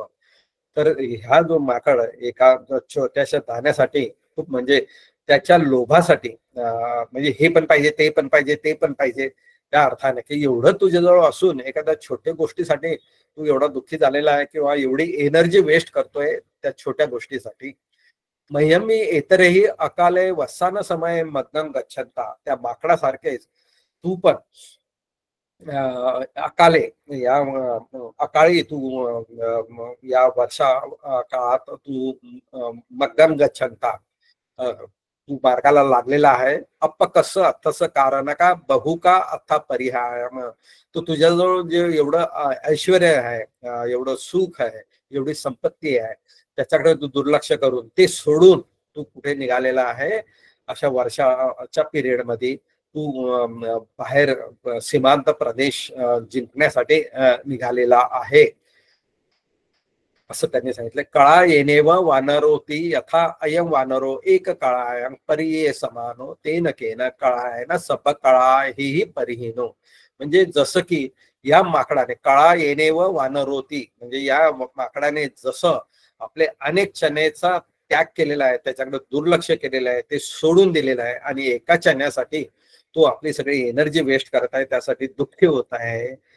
तसंच एवं मयंपी अकालेना, तसं तू सुद्धा म्हणजे हे राजा आपण सुद्धा अकालेनं या अकाळी कंदर पद पदरा आदिसु पुरेसु गच्छमाना अपमत्तकं अथ परिसमान. तर तुम्ही सुद्धा पावसाळ्यात हे खास खळगे नदी पूर हे ते सगळे जो मार्ग दुर्लभ झालेला आहे किंवा दुर्गम झालेला आहे ते तुम्ही ओलांडत आहात. कशासाठी? तर तो पश्चिम प्रदेश वर कंट्रोल करण्यासाठी. आणि काय सोडत आहात तुम्ही? तर खूप संपत्ती सोडत आहात, खूप ऐश्वर्याचा त्याग करून तुम्ही तिकडे जात आहात छोटस मिळवण्यासाठी. तर आता बहुनी हत्ती वाहन अस वाहन आधीच भलं कायनाच परे ही सामा. तर राजाकडे जे हत्ती घोडे किंवा जे रथ वगैरे जे असतात किंवा जे सुख असतात त्याचा काही उपयोग नाही आहे आता, कारण ते सोडूनच तुम्हाला खास खळगे ओलांड लागणार आहेत. आणि या सगळ्या म्हणजे संपत्तीचा कडे दुर्लक्ष करून अशा वेळेस निघणं ही त्या माकडाच्या गतीसारखंच झालेलं आहे, माकडाच्या प्रसंगासारखेच झालंय. तस्मालय तस्मा अकाले गंतू न वट्टतिथी रयो उवादंग उदास. तेव्हा म्हणजे त्या अमात्यानं या राजाला उपदेश दिलेला आहे की असं न जायला पाहिजे. जो म्हणजे योग्य वेळ नाहीये, तो योग्य क्षण नाहीये की ज्यासाठी तुम्ही सगळं संपत्ती आणि जीवाची पण हानी होऊ शकते, खूप नुकसान होऊ शकते, आजार होऊ शकतात. असे तुम्ही हे सोडून अशा छोट्या गोष्टीसाठी इतक्या दूर अवेळी अकाळी नाही जायला पाहिजे, असा उपदेश अमात्याने केला म्हणजे बोधिसत्वाने केला. नेक्स्ट. राजा तत्संग कथं सुत्वा. राजाने त्या पंडिताचे, त्या अमात्याचे, त्या बोधिसत्वाचा उपदेश ऐकून ततो निवर्तित्वा, तिथून परत फिरून वाराणसी एव पविसी, पुन्हा वाराणसीत आला. ब्रह्मदत्त राजा वाराणसीत होता ना, आणि त्याचा सीमा प्रदेशात असा असा प्रॉब्लेम आल्यामुळं तो उद्यानात थांबला कॅम्पिंग करता करता. आणि तिथे ते वानराचं त्यानं ते पूर्ण प्रकरण बघितलं आणि त्याच्यावर बोधिसत्वानं उपदेश केला. ही कथा जी आहे ही अतीत कथा आहे. ही कुणी सांगितली? ही बुद्धांनी सांगितली. कोणाला सांगितले? तर पसंदी राजाला सांगितले. तुम्हाला लक्षात आलं असेल ना, वर्तमान कथेतून आपण अतीत कथेत गेलो, अतीत कथेतून पुन्हा आपण वर्तमानात येत आहे आणि ते आपल्याला आता शेवटच्या लाईन मध्ये दिसत आहे. चोर अपी. आता इकडे काय झालं माहितीये का, पसंदी राजा जेव्हा आपलं सैन्य घेऊन निघाला ना आणि श्रावस्तीला तो कॅम्पेसाठी थांबला, हॉल्टसाठी थांबला. ही बातमी आहे ना तर सीमा प्रदेशात गेली की अरे पसंदी राजा निघालेला आहे. चोरापी, चोर अपी म्हणजे चोर सुद्धा, राजा किरंग चोर मर्दनं करी सामिती, चोराचं मर्दन करायला, जे उठाव करणारे होते त्याचं मर्दन करायला नगरा निखंतोती सुत्वा, त्यांनी चोराने पण ऐकलं की ते नगरामधून राजा बाहेर निघालेला आहे आपलं मर्दन करायला, आपल्याला नियंत्रित करायला. ती सुत्वा पचनतंतू पलायसू, तर सीमा प्रदेशातून ते पळून गेलेले आहे. हा नेहमीचा प्रॉब्लेम येतो, लक्षात ठेवा. बरेच चोर उचक्के जे आहे ना ते सीमा प्रदेशात राहतात, तिथल्या नागरिकांना त्रास देतात आणि लुटालूट करतात. कारण नगर दूर असतंय, राजा दूर असतो, कंट्रोलिंग सेंटर खूप दूर असतंय. त्यामुळे रिमोट एरियामध्ये अशा ज्या समस्या येतात तर तिथले जे सैनिक असतात त्यांच्या आवाक्याच्या बाहेर ते असतात. त्यामुळे त्यांना काय करावं लागतंय, त्यांना राजाला स्वतः बऱ्याच वेळा निघावं लागतंय. हे चोर उचक्के जे आहेत किंवा जे बंडखोर आहेत त्यांना कंट्रोल करण्यासाठी, त्यांना हाकलून देण्यासाठी. तर हे ना, हे प्रसंग फार वेळा आलेला आहे. जेव्हा आपण त्यावेळेसची प्रशासन व्यवस्था, समाज व्यवस्था, भौगोलिक प्रदेश, नद्या, नाले, पर्वत, फळे, किंवा कल्चर, संस्कृती याचा जेव्हा आपण विचार करतो ना, तर हे छोटे छोटे वाक्य किंवा हे प्रसंग अत्यंत महत्वाचे असतात तुमच्या रिसर्चसाठी किंवा तुम्हाला काही प्रेझेंट करायचं असेल त्यावेळेसच्या परिस्थितीचा अभ्यास करण्यासाठी. तर चोर तर पळून गेले की राजा निघालाय म्हणून. पचुपन्नेपी चोरा कुशल राजा किर निखंतोती सुता पलायसो. आता म्हणजे अतीत कथेमध्ये जे चोर पळाले की राजा निघाला म्हणून पचुपन्न म्हणजे वर्तमान कथेत सुद्धा चोर पळून गेले. कौशल राजा किर निखंतोती सुता पलायसो. म्हणजे अतीत कथेमध्ये जे झालं ते वर्तमान कथेत झालं. राजा सत्थू धम्मदेशनं सुत्वा. आता पसिंदी राजाला ही अतीत कथा सांगितली आणि दोन्ही लोक पळून गेले म्हणजे चोर पळून गेले अतीत कथेमध्ये पण वर्तमान कथेत. आणि राजानं ही बुद्धांची धम्मदेशना ऐकून उठायसना आहे ना, आपल्या आसनावरून उठून वंदित्वा बुद्धांना वंदन करून पदक्षिणन कत्वा प्रदक्षिणा करून आहे ना, तीनदा बुद्धांना म्हणजे वंदन करायचे, तीनदा बुद्धांना म्हणजे गोल फिरून यायचे आणि पुन्हा वंदन करून मग निघून जायचे. ही पद्धत आहे, हे बुद्धिस्ट कल्चर आहे, हे नेहमी लक्षात ठेवायला पाहिजे. जेव्हा आपण बुद्ध मूर्तीला वंदन करतो किंवा स्तूपाला वंदन करतो किंवा बोधी वृक्षाला वंदन करतो तर तीनदा म्हणजे त्याला फिरायला पाहिजे आणि वंदन करून निघायला पाहिजे. हे आपल्याला बुद्ध साहित्यातून नेहमी नेहमी दिसत आहे. म्हटलं ना, कल्चर जे आहे ते पण खूप आपल्याला यातून दिसून येत आहे. सथा इमा धम्मदेशनं आहरित्वा. तेव्हा शास्त्राने ही धम्मदेशना देऊन जातकं समुधानेसी आणि या जातकाचं समाधान केलेलं आहे की म्हणजे वर्तमान कथा आणि अतीत कथेचा जे कोरिलेशन जे आहे ते त्यांनी समजून सांगितलेलं आहे. तदा राजा आनंद अहोसी. तर आता तर पसंदी राजा आहे वर्तमान कथेत, पण अतीत कथेतला जो राजा आहे ना तो आनंद राजा होता. पंडिता अमच्योपन अहम एव अहोसी. पंडित जो अमात्य जो होता तो मीच होता. ते तर आधीच बुद्ध गोष्टी आधीच सांगतात की बोधिसत्व कोण होते, त्यामुळे तो क्लायमॅक्स राहत नाहीये. पण जेव्हा बुद्ध ही कथा सांगत असतील पसिंदी राजाला, तेव्हा त्यांनी हे नाही सांगितलं की मी पूर्वजन्मी असा होतो तसा होतो. त्यांनी आधी कथा सांगितली आणि क्लायमॅक्स मध्ये संबोधन करताना तेव्हा कोण कोण होतं ते सांगतात. तर आपल्याला दिसतंय इथे की बुद्ध आणि आनंद थेर यांचं पूर्वजन्मी कसं संबंध होते. अमात्य बोधिसत्व आहेत आणि राजा हा आनंद थेर आहे. तर अशी ही अट्टकथा होती. तर यात आपल्याला असं दिसतंय की आपण खरंच म्हणजे दैनंदिन जीवनात अशा अनेक गोष्टी आपल्याजवळ असतात ज्या आपल्याला सुखकारक असतात, त्याच्यापासून तुम्हाला मानसिक समाधान मिळू शकतात. पण तुम्हाला ते सोडून तुम्हाला आहे ना एखाद्या छोट्या गोष्टी मागे, एखाद्या छोट्याशा गोष्टीसाठी तुम्ही हे सगळे सुखाच्या सगळ्या म्हणजे भौतिक गोष्टी बाजूला सारता आणि त्या गोष्टीसाठी तुम्ही मागे लागता आणि त्याच्यापासून दुःखाचीच निर्मिती होते. हे फार महत्वाचं आहे. तुम्ही जर तुमच्याजवळ जे काही साधनं असतील ती बऱ्याच वेळा पुरेशी असतात, त्या मोर दॅन सफिशियंट असतात, पण त्याच्याकडे दुर्लक्ष करून स्पेशली पैशाच्या बाबतीत हे खूप होत आहे किंवा वस्तू म्हणजे बाबतीत पण हे खूप होत आहे की तुमच्याकडे पुरेसा पैसा असतो, ज्याच्याजवळ असतो त्यांच्याबद्दल बोलतो मी, किंवा पैशाची गरज आहे ना कधीच संपत नाही. म्हणजे जसं जसं पैसा जमा होत जातो तस तसं तुमच्या गरजा वाढत जातात आणि पैसा कमी असला तर गरजा कमी होत जातात. तसं तर तुम्ही तुमचे लहानपणचे दिवस आठवा. तुम्हाला शाळेत जाताना तुमच्याकडे पैसे नसायचे किंवा 5 पैसे असले किंवा एखादं चॉकलेट मिळालं तरी खूप आनंद मिळायचा. आज तुमच्याकडे म्हणजे 100 चॉकलेट घ्यायची ऐपत आहे किंवा कॅपॅसिटी आहे, पण तुम्हाला तरी समाधान मिळत नाही, कारण तुमचे प्रिऑरिटी बदललेले आहे. आणि हे जे आपल्या इच्छा ज्या असतात ना, हा जो लोभ असतो ना, आगीत तेल टाकण्यासारखंच असतंय. म्हणजे तुम्ही एखादं गोष्ट पूर्ण केली किंवा ती गरज भागवली तुम्ही, तरी पुन्हा ते वाढत जाणार असतंय.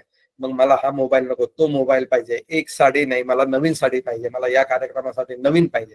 जुनं खरं म्हटलं तर खराब होत नाही. आपले वस्त्र जे आहे म्हणजे 5-5, 10-10 वर्ष ते टिकून राहतात. पण त्याने आपलं समाधान होत नाही. आपल्याला अजून नवीन पाहिजे असतं. रस्त्यात दिसलं तर आपण घेत राहतो. किंवा अनेक वस्तू असतात अशा, म्हणजे वस्त्र आहेत, चपला आहेत, किंवा बरेच आपल्या रोजच्या वापरातल्या अनेक वस्तू ज्या असतात आपण घेत राहतो, घेत राहतो, घेत राहतो, आणि ती गरज आपली कधीही पूर्ण होत नाही. त्या वस्तू तशाच पडून राहतात आणि त्याचा उपभोग आपल्याला घेता येत नाही, ज्या आहे त्याच्याकडे दुर्लक्ष करणं. म्हणजे खरं सुख कशात आहे, कशात आपण समाधानी राहू शकतो याचा विचार न करता नवीन नवीन मिळवणं आणि त्यासाठी बहुचा त्याग करणं, चांगल्या गोष्टीचा त्याग करणं, एक छोट्याशा फालतू सुखासाठी म्हणा किंवा असं लोभापायी. तर ह्या माकडाजवळ एवढे चणे होते, ठीक आहे, एवढं त्याला म्हणजे भरपूर मिळालं होतं. खरं तर ते चोरीच होतं. त्याला इतर माकडांना मिळालेलं नव्हतं, ते याला मिळालेलं आहे ना. अनेक माकडापैकी एक माकड झाडाखाली उतरलेला असं त्याने सांगितलेलं आहे. त्याला ते चणे मिळालेले आहेत. त्याने पचक भरून तोंडात ठेवलेले आहेत आणि मूठ भरून हातात ठेवलेले आहे, आणि त्यानं ते सुख जे आहे ते भरपूर सुख होतं. त्यानं ते एन्जॉय करायला पाहिजे होतं, पण हातातलं सोडून पळत्याच्या पाठीमागं लागणं जे म्हणतो ना, तसं ते झालेलं आहे. आणि तो एक चणा जो आहे, जो मातीत पडल्यावर सगळे चणे त्याने बाजूला ठेवले आणि त्याच्यासाठी तो शोधत बसला आणि न मिळाल्यामुळे दुःखी झालेला आहे. तर खरं सुख जे आहे ते आपल्याला कळायला पाहिजे. हे या जातकामधून दिसतंय. अति महत्वाचं जातक आहे. त्याच्यावर खूप चर्चाही करू शकतात, प्रश्न येऊ शकतात आणि तुमच्याकडून उत्तर पण येऊ शकतात. अशी पहिली कथा होती, काळाया मुठ्ठी जातक. आणि आता दुसरं जे जातक आहे ते कच्छप जातक. हा पण फार महत्वाचा उपदेश देऊन आपल्याला एक जाणीव करून देतो की कसं राहायला पाहिजे. तर इथे जे ही जी कथा आहे ही एका कासवाबद्दलची कथा आहे की एक सरोवर होतं, आणि ते सरोवर कसं होतं, ते नदीला लागून सरोवर होतं. ठीक आहे, म्हणजे नदीतलं पाणी एका खड्ड्यात किंवा सरोवर खोल भाग असेल ना, नदीला जेव्हा पूर आला तर ते त्या नदीतलं पाणी त्या सरोवरामध्ये जमा व्हायचं पावसाळ्यात, आणि नदी आणि सरोवर एक व्हायचं पावसाळ्यामध्ये.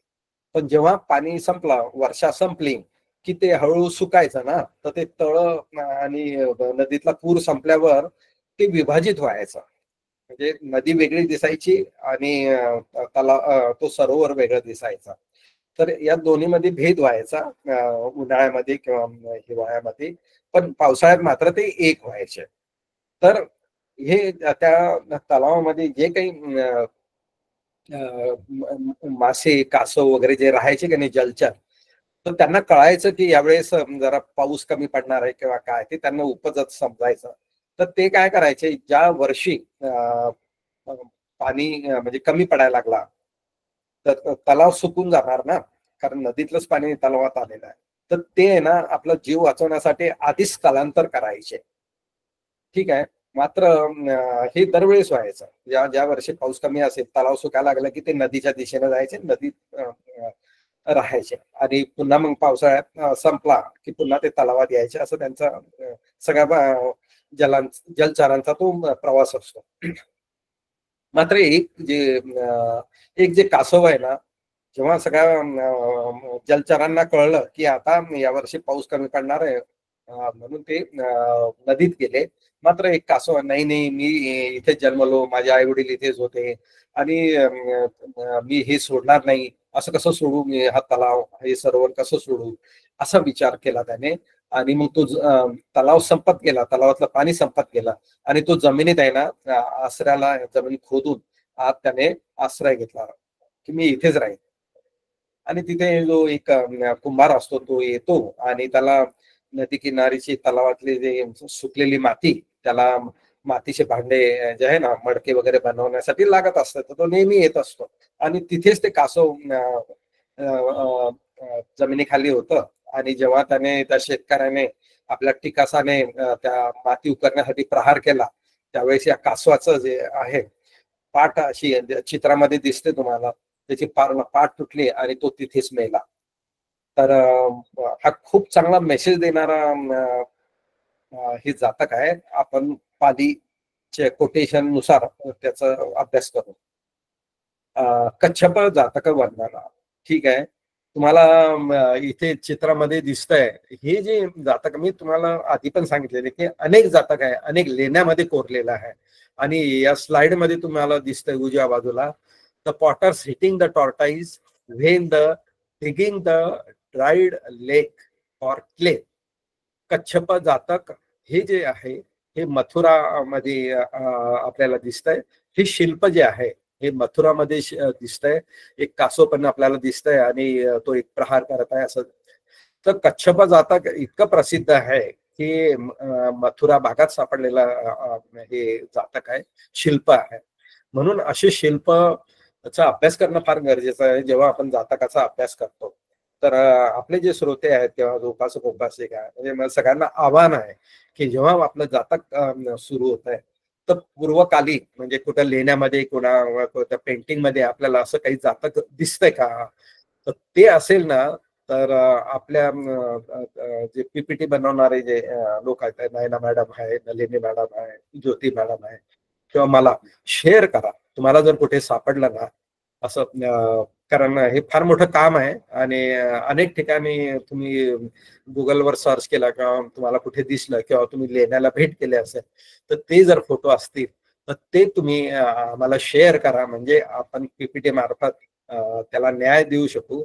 आणि याची प्रासंगिकता, त्याची प्राचीनता जी आहे ना, की त्याचं इम्पॉर्टन्स आपल्याला या शिल्पाद्वारे दिसतंय. ज्या अर्थी हे शिल्पामध्ये आहे त्या अर्थी त्याचं महत्व पण तेवढंच आहे, ते लक्षात ठेवा. आता तुम्ही जर मथुरा म्युझियम मध्ये गेला तर हे असं तिथं शिल्प चित्र दिसेल किंवा शिल्प दिसेल आणि खाली लिहिलेलं आहे the potters hitting the tortoise when digging the dried lake for clay. म्हणजे जो कुंभार आहे तो त्या टॉर्टाइजला हिट करत आहे, त्या कासवाला मारत आहे किंवा जेव्हा तो मातीसाठी खोदत आहे. आणि मग पुढे लिहिलंय कच्छप जातक मथुरा. तर कच्छप जातक तुम्ही गेले पेंटिंग बघायला गेले किंवा ते शिल्प बघायला गेले तर तुम्हाला एवढंच दिसेल की अरे या चित्रात असं दिसतंय की एक माणूस कुदळीनं माती खोदत आहे आणि त्याला कासवाच्या पाठीवर लागेल. पण तुम्हाला हे त्या शिल्पाचं महत्व तेव्हाच कळेल जेव्हा तुम्हाला ते जातक पूर्ण माहिती असेल. तर हा अनुभव आपण आता घेणार आहोत. नेक्स्ट, खूप छोटं जातक आहे. ठीक आहे. मे भवितं मेति इदं सत्था जेत वने विहरतो एकं अहिवात क रोग मुत्तं आरभ कथेसी. तर मे भवितं मेति ही धम्मदेसना बुद्धाने शास्त्याने जैतवनमध्ये राहत असताना एका अहिवातक रोगमुत्तं आरभ कथेसी. अहिवात रोग जो आहे, अहिवातक रोग जो आहे त्याच्यापासून संरक्षण मिळालेला, त्याच्यापासून मुक्त झालेल्या संबंधात ही कथा सांगितलेली आहे. आणि अहिवात हा शब्द नेहमी येतो, याच्यावर बरेच म्हणजे चर्चा होते, बरेच वादविवाद आहे. कारण अहिवात म्हणजे नक्की काय आहे हे बऱ्याच जणांना माहिती नाही. तर काहींनी सांगितलं प्लेग आहे, काहींनी सांगितलं की मलेरिया आहे, हिवताप म्हणतो ना आपण. तर काही जण म्हणतात की ते नागिन एक रोग असतो ना, स्किन डिसीज आहे, तो आहे. कारण अहि शब्द आलेला आहे. अहि म्हणजे साप आहे. तर सापा तर त्याला आपण नागिन जो एक स्किन डिसीज आहे तो म्हणतात. तर याच्यावर बरेच म्हणजे एकमत नाही आहे. त्यामुळं तुमच्यासाठी मी हे ओपन करतोय की तुम्ही पण असा काही रोग आहे का किंवा कोणता असेल त्याचा विचार करायला पाहिजे. आता या कथेवरून तर असं आहे की एका घरामध्ये एका कुटुंबामध्ये हा रोग उत्पन्न झाला. ठीक आहे. आता प्लेग असा आहे ना, कुटुंबापुरता मर्यादित नसतो. कुटुंब म्हणजे पूर्ण गावचं गाव जे आहे ते त्याला बळी पडत आहे प्लेग मध्ये सध्या. त्यामुळे तो प्लेग नसावा असं दिसतंय. आणि मलेरिया तर ठीक आहे, मलेरियाची साथ असते तर अनेक कुटुंब त्याला बळी पडतात आणि तो पण वाटत नाही. आता हा अहिवात असा शब्द आहे का, अहिवात म्हणजे असं म्हटलं गेलेलं आहे की काही साप जे आहे ना फुत्कारतात असा. ठीक आहे ना, तोंडाने फुत्कार मारतात की नाही, तर त्याच्या तोंडातून जी हवा जाते तर त्यामुळे सुद्धा काही आजार होतात असं म्हटलं गेलेलं आहे. कारण ते नागावर अभ्यास करताना त्यांनी सांगितलं की आम्ही जेव्हा फुटकार मारतो तर ते विषारी असतंय, त्यामुळे सुद्धा समोरचा माणूस मरू शकतो. म्हणजे चावल्यावर जे विष बाधा होते ते नाही, नुसतं फुटकार मारल्याने सुद्धा एवढं प्रभावी म्हणजे विष त्यांचा असतं किंवा तो रोग असतो. तर किंवा मग आता आपण जे सांगितलेलं आहे की ही वात जे आहे की नागिनी म्हणून किंवा स्किन डिसीज जो आहे, जो म्हणजे पूर्वी घातक असेल, त्यामुळे सुद्धा तो रोग भयंकर म्हटला गेलेला आहे. तर अशा काही गोष्टी आहेत ज्या अजून उकलल्या गेलेल्या नाहीत किंवा त्याच्यावर बरीच चर्चा झालेली आहे. तर याच्यावर अभ्यास होणं गरजेचं आहे. मी सगळे पर्याय तुमच्या समोर टाकलेले आहेत. तर सावथिय कीर एकस्मी कुले अहिवातक रोगो उपजे. तर श्रावस्तीमध्ये एका कुळामध्ये एका कुटुंबामध्ये अहिवातक रोग जो आहे तो उत्पन्न झाला. माता पितरो पुत्तंग अहंसू. तेव्हा त्याच्या माता पिताना आपल्या मुलाला म्हटलंय तात मा इमस्मी गेहेवस. मा म्हणजे ना है ना, इमस्मी गेहे, या घरात तू वास करू नको, या घरात तू राहू नको. हे मुला, हे पुत्रा, तू या घरात राहू नको असे माता पित्यांना म्हटलं. भित्तिंग भिंदित्वा पलायित्वा. भित्तिंग भिंदित्वा पलायित्वा. पलायित्वा म्हणजे पळून जाऊन, भिंदित्वा म्हणजे तोडून, भिंती म्हणजे भिंत तोडून, भिंत तोडून पळून यथ कथ्थची गंतवा जीवितंग रख. तू तुझ्या जीवाचं संरक्षण कर ही भिंत तोडून, या घराची भिंत तोडून. हा शब्द प्रयोग बऱ्याच वेळा आलेला आहे. तर परंपरेनुसार म्हणजे भिंत तोडणं म्हणजे खरोखरची भिंत तोडायची, त्यातून पळून जायचं असा त्याचा अर्थ नाही आहे. आपण पारंपरिक कसं असतं की आपण एका गावात राहतो, एका कुटुंबात राहतो वर्षानुवर्ष, पण ती परंपरा तोडून तुम्ही जेव्हा दुसऱ्या प्रदेशात जातात तर बऱ्याच वेळा माझ्या म्हणण्यानुसार की ती भिंत तोडणं म्हणजे ती परंपरा तोडून किंवा ती जे रुटीन जे आहे ते तोडून तुम्ही दुसऱ्या प्रदेशात जातात. त्याला भित्तिंग भिंदित्वा असा शब्द बऱ्याच वेळा आलेला आहे. धम्मपदामध्ये पण आलेला आहे तो संदर्भ. यथ कथ्थची गंतवा, कुठेतरी जाऊन जीवितंग रख, तुझ्या जीवाचं रक्षण कर. पच्छा गंतवा, नंतर काही दिवसांनी येऊन इमस्मी नाम, याच ठिकाणी नाम ठाणे म्हणजे या ठिकाणी घरात महानिदानंग अथी, निधी आहे ना, निधानंग म्हणजे संपत्ती, महा म्हणजे खूप संपत्ती इथे पुरून ठेवलेली आहे या घरात आहे ना. पूर्वीचे घर असं 1 BHK 2 BHK नसायचे, म्हणजे मोठमोठे वाड्या टाईप असायचे ना. आणि हे कसं आहे, एक महाकुल होतं, मोठं श्रीमंत कुटुंब होतं. आणि त्यांच्या घरात हा रोग उत्पन्न झाल्यावर त्याच्या माता पित्याने म्हटलं की तू इथून निघून जा, आणि जेव्हा हा रोग संपला किंवा नष्ट झाला तेव्हा तू पुन्हा इथे ये. आणि इथे आहे ना खूप धन पुरून ठेवलेलं आहे या घरात. तंग उद्धरित्वा, ते बाहेर काढून कुटुंबं संठापेत्वा, आपल्या कुटुंबाचं पालन करून सुखेनं जिव्येयासी, सुखाने जीवन जग, सुखाने उदरनिर्वाह कर, असं त्याने सांगितलंय. नेक्स्ट, पुत्तो तेस वचनं संपटी चित्वा भित्तिंग भिंदित्वा. तेव्हा त्या मुलाने आपला माता पित्याचं वचन ऐकून त्यांनी सांगितल्याप्रमाणे भित्तिंग भिंदित्वा है ना, पलायित्वा म्हणजे ती परंपरा तोडून, ते घराचे भिंत तोडून, अत्तनो रोगे उपसंते आगंत्वा. जेव्हा हा रोग जो आहे त्यांच्या कुटुंबातला जो रोग जो नष्ट झाला, उपसंते म्हणजे शमला, शांत झाला, नष्ट झाला, तेव्हा तिथे येऊन आगंत्वा, पुन्हा तिथे येऊन महानिधानं उद्धरित्वा, आपलं ते धन लपवलेलं होतं ते चित्रामध्ये दिसतंय.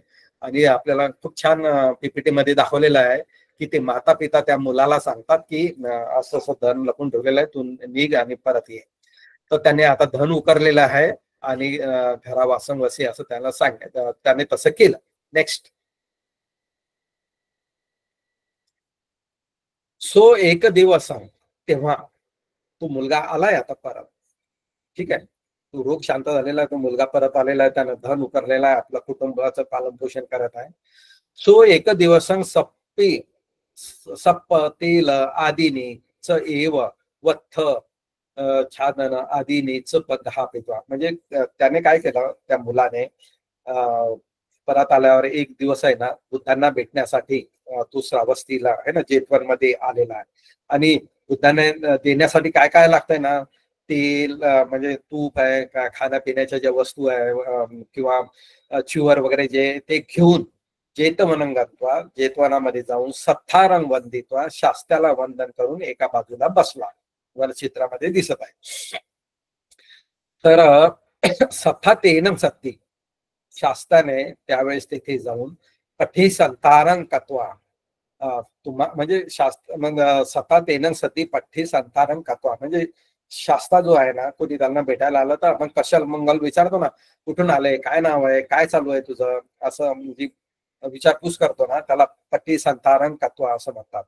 तुम्हा कंगे हे, मग बुद्ध त्याला म्हणतात, अरे तुझ्या घरी अही वातक रोगो उत्पन्न होती असुम्म किंती कत्वा मुत्तोसी ती पुच्छी सो तंग पवत्ती अच्छिक्की. तर बुद्धाने त्याला विचारलं, अरे मी असं ऐकलं होतं की तुझ्या घरात अहिवातक रोग उत्पन्न झाला होता, तर तू कशी काय सुटका करून घेतली? किंती कत्वा मुत्तोसी ती पुच्छी, या याच्यातून कशी सुटका केलेली आहे अहिवातक रोगापासून? तर हा संसर्गजन्य रोग आहे आणि त्यामुळे तू कसा काय वाचला? सो तंग पवत्ती अचिक्की. तर त्यांना सगळं प्रकरण ते सांगितलं की माझ्या आई वडिलांना सांगितलं होतं की इथून निघून जा आणि आल्यावर हे धन उकरून राहा. तर ते मी तसं केलेलं आहे. नेक्स्ट, खूप महत्वाचा मेसेज आहे. मी सांगितलं ना शिल्पामध्ये कोरलेला आहे याचा अर्थ. सथा पुपेपी, तेव्हा शास्त्रानं म्हटलं पूर्वी सुद्धा उपासका, पूर्वी सुद्धा भय उत्पन्न झाल्यामुळे अत्तनो वसन्न ठाणे, आपलं स्वतःच राहण्याचं ठिकाण किंवा आपलं घर, आलयं कत्वा, म्हणजे घर बेघर करून हे ना, घर सोडून आलयं कत्वा म्हणजे असं ते. ठीक आहे. अयथं अगता, म्हणजे आलयं कत्वा, अत्तनो वसन ढाले आलयं कत्वा अयथं अगता जीवित खायं पापुनुसु. पूर्वी सुद्धा आपल्या राहण्याच्या ठिकाणी भय उत्पन्न होऊन तेथेच राहून, आलयं कत्वा म्हणजे त्या घरातच राहून, अयथं अन्यत्र अगता तिथे न जाऊन, म्हणजे आपल्या घरात, जेव्हा आपल्या घरात भय उत्पन्न झालं तेव्हा आपल्या घरातच राहून दुसरीकडे न जाऊन जीवित खयं पापुनेसु, तर मृत्यूस ते प्राप्त झाले. त्यांचा मृत्यू झाला. कोणाचा? ज्यांच्या घरात भय उत्पन्न झालं होतं पण त्यांनी घरातच राहून दुसरीकडे न जाऊन घरातच राहिल्यामुळे त्यांचा मृत्यू झाला, मृत्यूस प्राप्त झाले. अनालयं पनंकत्वा, आता आलयं अनालय असं शब्द आलेला आहे, म्हणजे घरातून बेघर होऊन, घर सोडून, घराचा त्याग करून, पनंकत्वा ज्यांनी घराचा त्याग करून, अयथंगता दुसरीकडे जाऊन, पहिले काय होतं अयथं अगता होतं, आता इथे अयथं गता आहे. जीवितं लभ्यसुती, आणि ज्यांनी आपला गृहत्याग केला, घर सोडलं त्यांनी, ते त्यांना जीवन लाभलं, ते जगू शकले. वत्वा तेनं याचितो, तेव्हा त्या मुलाने बुद्धांना विचारलं की हे कोण आहे, कशाबद्दल तुम्ही सांगत आहात की घराचा त्याग नाही केला, भय उत्पन्न होऊन ते मेले आणि जे घर सोडून गेले ते जगले, हे कशाच्या संदर्भात आहे? याचितो, तेनं याचितो, म्हणजे त्या मुलाने विचारणा केल्यावर, विनंती केल्यावर बुद्धाने अतिथं आहारे, बुद्धाने ती कथा सांगितली. काय कथा आहे ती? ही कासवाची कथा आहे. अतिथे वाराणसी आहे. ब्रह्मदत्ते रज्जं कारयन्तो बोधिसत्तो काशी गामके कुंभार कुले निपतित्वा कुंभकारं कम्मं कत्वा उत्तदारं पेसेसी. तर पूर्वी वाराणसीत ब्रह्मदत्त राजा राज्य करत असताना बोधिसत्व काशी गामके, काशी गावामध्ये, काशी नगरात, कुंभकार कुले निपतित्वा कुंभाराच्या घरात उत्पन्न होऊन, कुंभार कम्मं कत्वा कुंभाराची जी कर्तव्य असतात ना, मडके वगैरे जे बनवणं, ते कत्वा पुत्तदारंग पेसेसी आपल्या मुलाबाळाचा उदरनिर्वाह, पालनपोषण ते करत होते. फोटोमध्ये तुम्ही दिसताय. नेक्स्ट, तदापन, त्यावेळेस जेव्हा बोधिसत्व कुंभकार होते त्यावेळेस वाराणसीयन महानदिया सद्दी एक बद्धो महाजात सरो अहोसी सरो आहे ना म्हणजे सरोवर, महाजात एक मोठा सरोवर उत्पन्न झाला होता. ठीक आहे. कुठे? महानदिया सत्ती, जी महानदी होती त्याच्या बाजूला एक बद्धो आहे ना, त्याच्यामुळे एक सरोवर उत्पन्न झालं होतं. म्हणजे ते नदीचा पूर आला ना, तर ते जो खोलगड भाग असेल तिथं ते सरोवर होतं. आणि ते पण सरोवर आहे ना खूप मोठं होतं. महानदीच आहे त्यामुळे सरोवरही मोठं आहे. सो बहु उदक काले नदिया सती एक उदको होती, उदके मंदीभूते विसुंग होती. मी तुम्हाला सांगितलं ना, किंवा जेव्हा नदीला पूर यायचा ना, तर ते पाणी एवढं पसरत पसरत त्या तलावापर्यंत जायचं, त्या सरोवरापर्यंत जायचं, तर ते नदी आणि सरोवर एकच व्हायचं. एक उदको होती. हा, सो म्हणजे तो सरोवर बहु उदक काले म्हणजे खूप नदीला पूर आला वगैरे, त्याने खूप वर्षा झाली, त्यावेळेस नदिया सद्दी त्या नदीसोबत तो एक रूप होत होता. उदके मंदीभूते, जेव्हा उदक कमी व्हायचं, जेव्हा पाणी कमी व्हायचं, विसुम होती म्हणजे अलग व्हायचे नदी. खूप सुंदर भाषेत त्यांनी सांगितलेलं आहे. फक्त एकदा शब्द समजला की तुम्हाला ते नाही कळतं. तर मच्छक कच्छपापन, मच्छ कच्छप आहे ना, मासे आणि कासव पण इमस्मी संवत्सरे सुबुठिका भविष्यती, इमस्मिन संवत्सरे दुबुठिका जानंती. तर या माशांना जे कासव किंवा जे जलचर आहे त्यांना कळायचं की या सरोवरामध्ये खूप पाणी असणार आहे, या सरोवरामधलं पाणी कमी होणार आहे, कारण त्यांना ते जाणवायचं. कारण ते रोज रोज भोजन करायचे ना, आणि त्यांना पाण्यामधूनच त्यांना सगळं भोजन मिळायचं, तर त्यांना त्याचा आवाका कळायचा. आणि म्हणून ते जाणायचे की यावर्षी या सरोवरात राहायचं का नाही, आणि त्यानुसार ते मग आपलं शिफ्टिंग करायचे. अथ तस्मी सरे निबत मच्छ कच्छपा इमस्मी संवत्सरे दुबट्टिका भविष्यती ती न्यत्वा. एकदा काय झालं की त्या सरोवरामध्ये दुबट्टिका भविष्यती म्हणजे या सरोवरातलं पाणी कमी होणार आहे, दुर्भिक्ष होणार आहे. ठीक आहे. ते असं जाणून न्यात्वा म्हणजे असं जाणून उदकस्स त्या तलावामधले एका बद्ध काल एव तम्मा सरा निखमित्वा नदी अगमिंसू. तेव्हा त्यांनी त्या माशांनी लक्षात आलं, त्यांच्या कासवांना मासवाच्या, की या सरोवरातलं पाणी कमी होणार आहे, म्हणून ते सगळे आहे ना सरा निखमित्वा त्या सरोवरामध्ये निघून नदी अगमिंसू नदीमध्ये त्यांनी प्रवेश केला, नदीमध्ये आले. नेक्स्ट. एकोपन कच्छपो इमं मे जात ठानं वड्डित ठानं माता पितु वसित ठानं न सकोमी इमं जहितुम ती नदी न अगमासी. एकोपन कच्छपो, पण हे सगळ्यांनी तिकडे शिफ्ट केलंय, प्रवास करून नदीत गेले. मात्र एक कासव जो आहे एकोपन कच्छप, एका कासवाने इमंग मे जात ठाण वड्डित ठाण, इथे मी जन्मलो आहे या सरोवरात, इथेच मी लहानचं मोठं झालेलं आहे. वड्डित ठाण हे माझं लहानचं मोठं होण्याचं ठिकाण आहे, जन्माचं ठिकाण आहे. माता पितूही वसित ठाण, माझे माता पिता सुद्धा इथेच राहिलेले आहेत. न सक्को मी इमंग जहितू, मी हे सोडून जाऊ शकत नाही. असं म्हणून नदी न अगमासी, तो नदीला गेला नाही, नदीत तो गेला नाही. कारण मी लहानचा मोठा इथं झालोय, इथेच जन्म झाला, माझे माता पिता पण इथेच राहत होते, मी कसं सोडू हे सर्व. पजिसिव्हनेस जे आहे ना ते त्या कासवामध्ये होतं. अध निधाग समय तथ उदकं छिज्जे. तर पुढे म्हणजे निधाग समय म्हणजे जेव्हा म्हणजे दुष्काळ पडायला लागला, खूप ऊन पडायला लागलं, सरोवरातलं पाणी संपायला लागलं, तथ उदकं छिज्जी, त्या सरोवरातलं पाणी सगळं आटलं. सो कच्छप,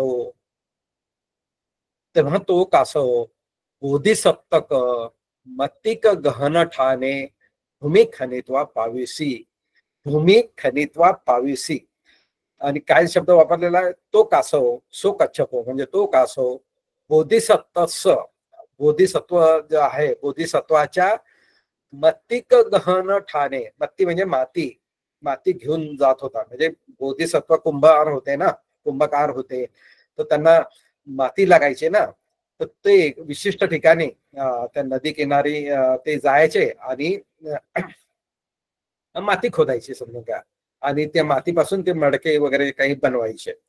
तर म्हणून त्यांनी सांगितलं मत्तिक गहन ठाणे, बोधिसत्वाच्या मत्तिक जिथं माती उकरायचे त्या ठाणी भूमिंग खनित्वा, म्हणजे तिथं माती खणून कुणी त्या कासवाने सो कच्छप आहे ना, त्या कासवाने बोधिसत्व जिथं उकरायचे ना त्या ठिकाणी खड्डा खोदला आणि खड्ड्यात प्रवेश केला. ठीक आहे. नेक्स्ट बोधिसत्व. आता इकडं म्हणजे कासवाला काय माहिती की हा इथे येणार आहे, पुढे काय भविष्यात काय वाढून ठेवलेलं आहे. ठीक आहे. तो पजेसिव्हनेस असल्यामुळे त्यांनी ती जागा सोडली नाही, पण ती जागा तर उन्हाळ्यात काय व्हायचं की बोधिसत्व माती उकरायला तिथे जायचे. म्हणून बोधिसत्व आता तिथे आले. मत्तिकं गहे सामीती, आता मी माती आणायला जातो. म्हणून तत्थ गंत्वा, त्या ठिकाणी जाऊन महाकुतालेन भूमी खनंतो, एक मोठं कुदळ घेऊन आहे ना त्यांनी भूमी खोदायला सुरुवात केली. खनंतो, त्या समयी भूमी खोदत असताना कच्छपस्स पिठ्ठी, कासवाच्या पाठीवर भिंदित्वा मत्तिक पिंडं वीय कुतालन एवं न उद्धरित्वा थले पातेसी. आपण कुदळीनं जेव्हा माती खणतो तर मातीचा जो मोठा ढेकळ जे असतं ना, मातीचा मोठा तुकडा कसं कुदळीला चिपकून वर येतो की नाही, तसंच जेव्हा बोधिसत्वाने कुदळीनं माती खदायला घेतली तर ती सरळ त्या कासवाच्या पाठीवर लागली आणि ढेकूळ कसं बाहेर काढतो, मातीचा तो तुकडा जसा बाहेर काढतो ना, तसं त्या कुदळीला चिकटून ते कासव वर आलं है ना. उद्धरित्वा थले पातेसी, त्यांनी उकरलं आणि जमिनीवर टाकलं. सो वेदना पत्तो हुत्वा, तर त्यामुळं काय झालं, त्या कासवाला अतिवेदना होऊन वसन ठाले आलयं जहितू, वसन ठाले आलं जहितू असक्कंतो, माझं राहण्याचं ठिकाण न सोडल्यामुळे एवं विनाशं पापुनिंती वत्वा, मी मृत्यूस असा माझा मृत्यू होत आहे. वत्वा परिदेव मानो, रडून आक्रोश करून इमा गाथा अवोच, त्या कासवाने मी म्हणजे पाठीवर मोठा प्रहार बसल्यावर आता त्याला मरण यातना होत आहे, मरण वेदना होत आहे. त्यावेळेस तो रडताना अरे मी या वसनठाने जहितू न शकतो, मी ते ठिकाण माझं राहण्याचं ठिकाण न सोडू शकल्यामुळे मी या मरण यातना भोगत आहे, मरण दुःख भोगत आहे. जनितं मे भवितं मे इति पंके अवस्यी तं मं पंको अज्ज भवी यथा दुब्बलकं तथा तं तं वदामि भगव सुनो हि वचनं मम. तर हे आपण पुढे बघणारच आहे, पण त्याचा थोडक्यात अर्थ असा आहे, जनितं मे भवितं मे इति पंके अवस्यी तं मं पंको अज्ज भवी यथा दुब्बलकं तथा. तर मी या ठिकाणी इथे जे राहिलो, माझं राहण्याचं ठिकाण आहे, मी भविष्याचा विचार न करता या मातीमध्येच या चिखलातच मी राहिलो आणि या चिखलातच राहिल्यामुळे योग्य वेळी ते न सोडल्यामुळे मी मृत्यूस प्राप्त झालेला आहे, या दुःखात प्राप्त झालेला आहे. तंतं वदामी भगव, म्हणजे मग ते बोधिसत्वाला त्या कुंभकाराला बोलून देते, सुनो ही वचनं मम, हे माझं वचन ऐका तुम्ही. कामे वा यदि वारये सुख यत्र अधिगच्छति तं जनितं भवितं पुरीसस्स पजानतो यमी जीवे तमी गच्छे न निकेत हतो सियाती. तर याचा अर्थ असा आहे की गामे वा यदि वा वारये, म्हणजे गावामध्ये किंवा अरण्यामध्ये जिथं सुख आहे तिथे तुम्ही जायला पाहिजे. तम जानेतं भवितंच, भविष्याचा विचार करून जे जे पुरुष जे आहेत, जे लोक असा विचार करतात, जे जाणतात की ही योग्य ठिकाण आहे, अयोग्य ठिकाण आहे, त्याचा जेव्हा तुम्ही विचार करता, यमी जीवे तमी गच्छे, तर तेव्हा तुम्ही जगू शकता. तर तुम्ही तिथे जायला पाहिजे जिथं तुमचा जीव सेफ आहे, सुरक्षित आहे. न निकेत हतोसिया, नाहीतर माझ्यासारखं तुमचं, मी त्या ठिकाणाला धरून बसल्यामुळे माझं जशी हानी झालेली आहे तशी तुमची हानी व्हायला नाही पाहिजे. जिथं सुख आहे, जिथं सुरक्षित आहे तिथे राहायला पाहिजे, असा त्याचा साधारण अर्थ आहे. तर त्याचा अर्थ बुद्धघोषाने सांगितलेलाच आहे, मी तुम्हाला सांगितलेलं आहे, त्यात आपण जास्त वेळ घालू नये.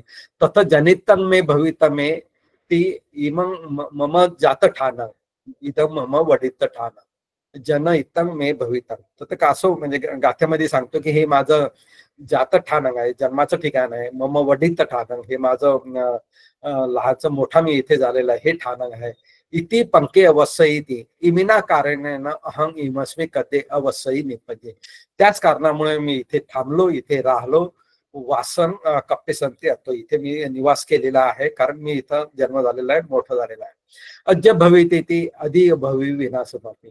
मात्र इथे राहिल्यामुळे मी भविष्याचा विचार न केल्यामुळे, माझ्या सुरक्षिततेचा विचार न केल्यामुळे माझी हानी झालेली आहे, मी विनाशास प्राप्त झालेला आहे. भगवाती कुंभकारंग आलपत्ती. भगवा असं शब्द आले, भगवाने भगवा असं शब्द जो वापरलेला आहे तो कुंभकारासाठी वापरलेला आहे. कुंभकारांना मी नाम गोत पयती एसा यदिदं भक्क वाती. तर ते कुंभकाराला हे आलपन किंवा या नावाने संबोधले जायचं असं बुद्धघोष सांगतात. सुखंती म्हणजे काय तर कायिक चेतसिक असाधन. तर सुख जे आहे ते कायिक सुख आणि मानसिक सुख या संदर्भात ते सांगत आहे. तंग जनितं भवितंच्या ती तंग जात ठाणंच वडित ठाणंच. तिथं आता बघितलेलं जा जानितं भवितंती ती दिघ वसेन पी पाठो सोयवतो पजानवत ती अथन अथन कारणं जाणत. असं या कारणामुळे जो जाणतो म्हणजे योग्य अयोग्य जो जाणतो त्याला पजान येते असं या म्हटलेलं आहे. न निकेत हतो सियाती निकेते आलयंकत्वा अयथं अगंत्वा निकेत राहतो. म्हणजे ज्या ठिकाणी मला भय उत्पन्न झालं होतं ते ठिकाण न सोडून दुसरीकडे न जाऊन मी या मरण दुःखाला प्राप्त झालेला आहे असं त्या गाथेचा अर्थ त्या कासवाने 2 गाथा सांगून या कुंभकाराला म्हटलेला आहे. ठीक आहे. एवं सो बोधिसत्व सत्तेन सद्दिं कथेंतुम कालं आकाशी.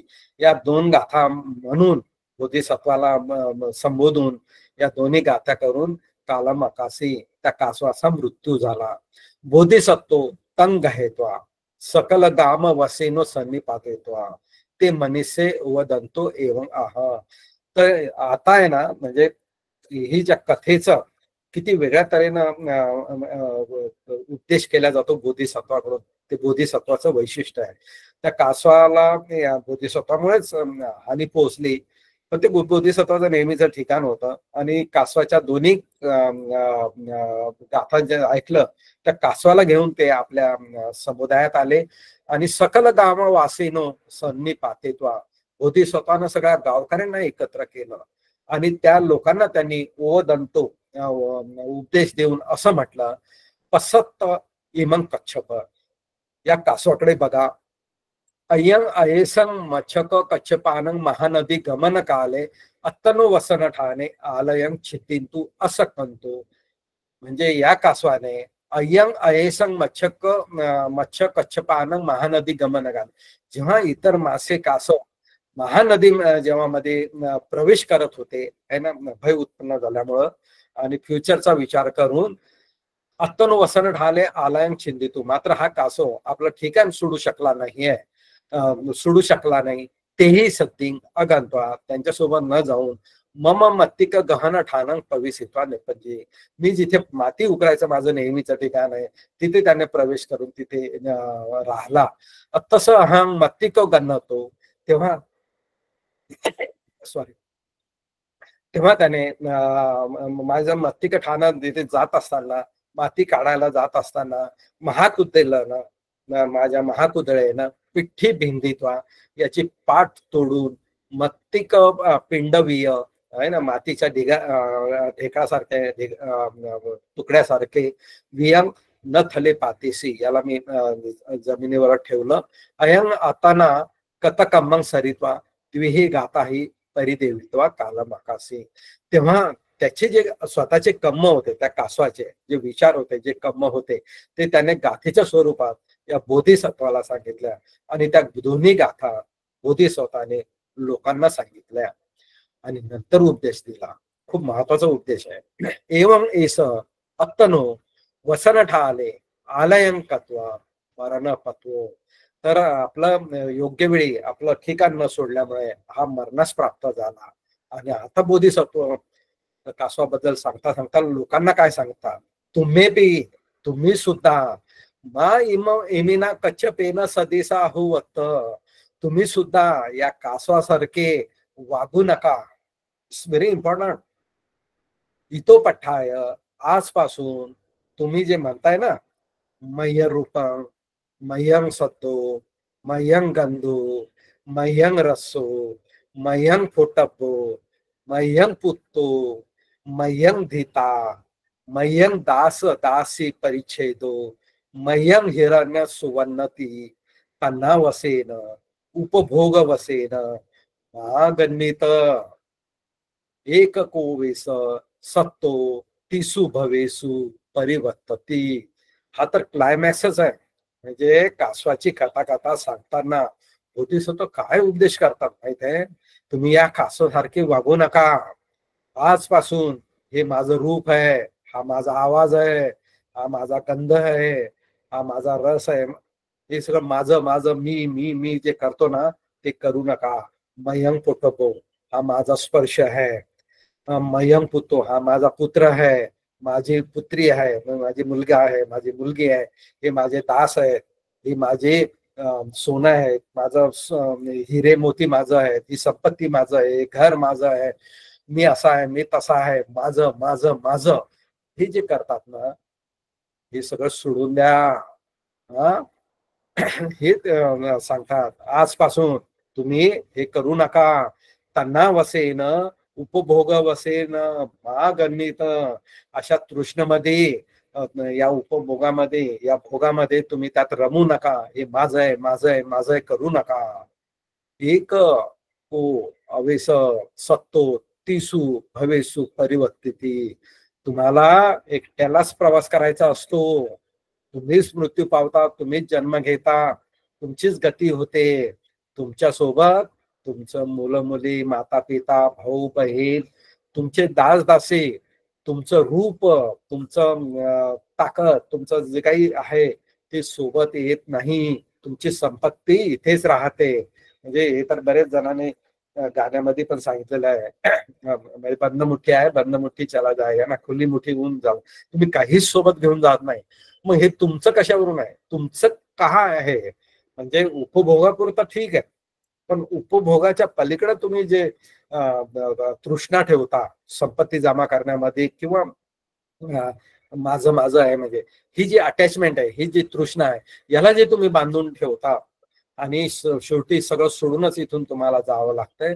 म्हणून आजपासून या कासवाकडून शिका की हे माझं आहे माझं आहे. तो कासवाने काय केलं, हे माझं आहे, माझा पिता इथं राहत होते, माझे माता इथं राहत होते, माझा जन्म इथं झाला. तर ही जी अटॅचमेंट आहे ना, ही सोडा.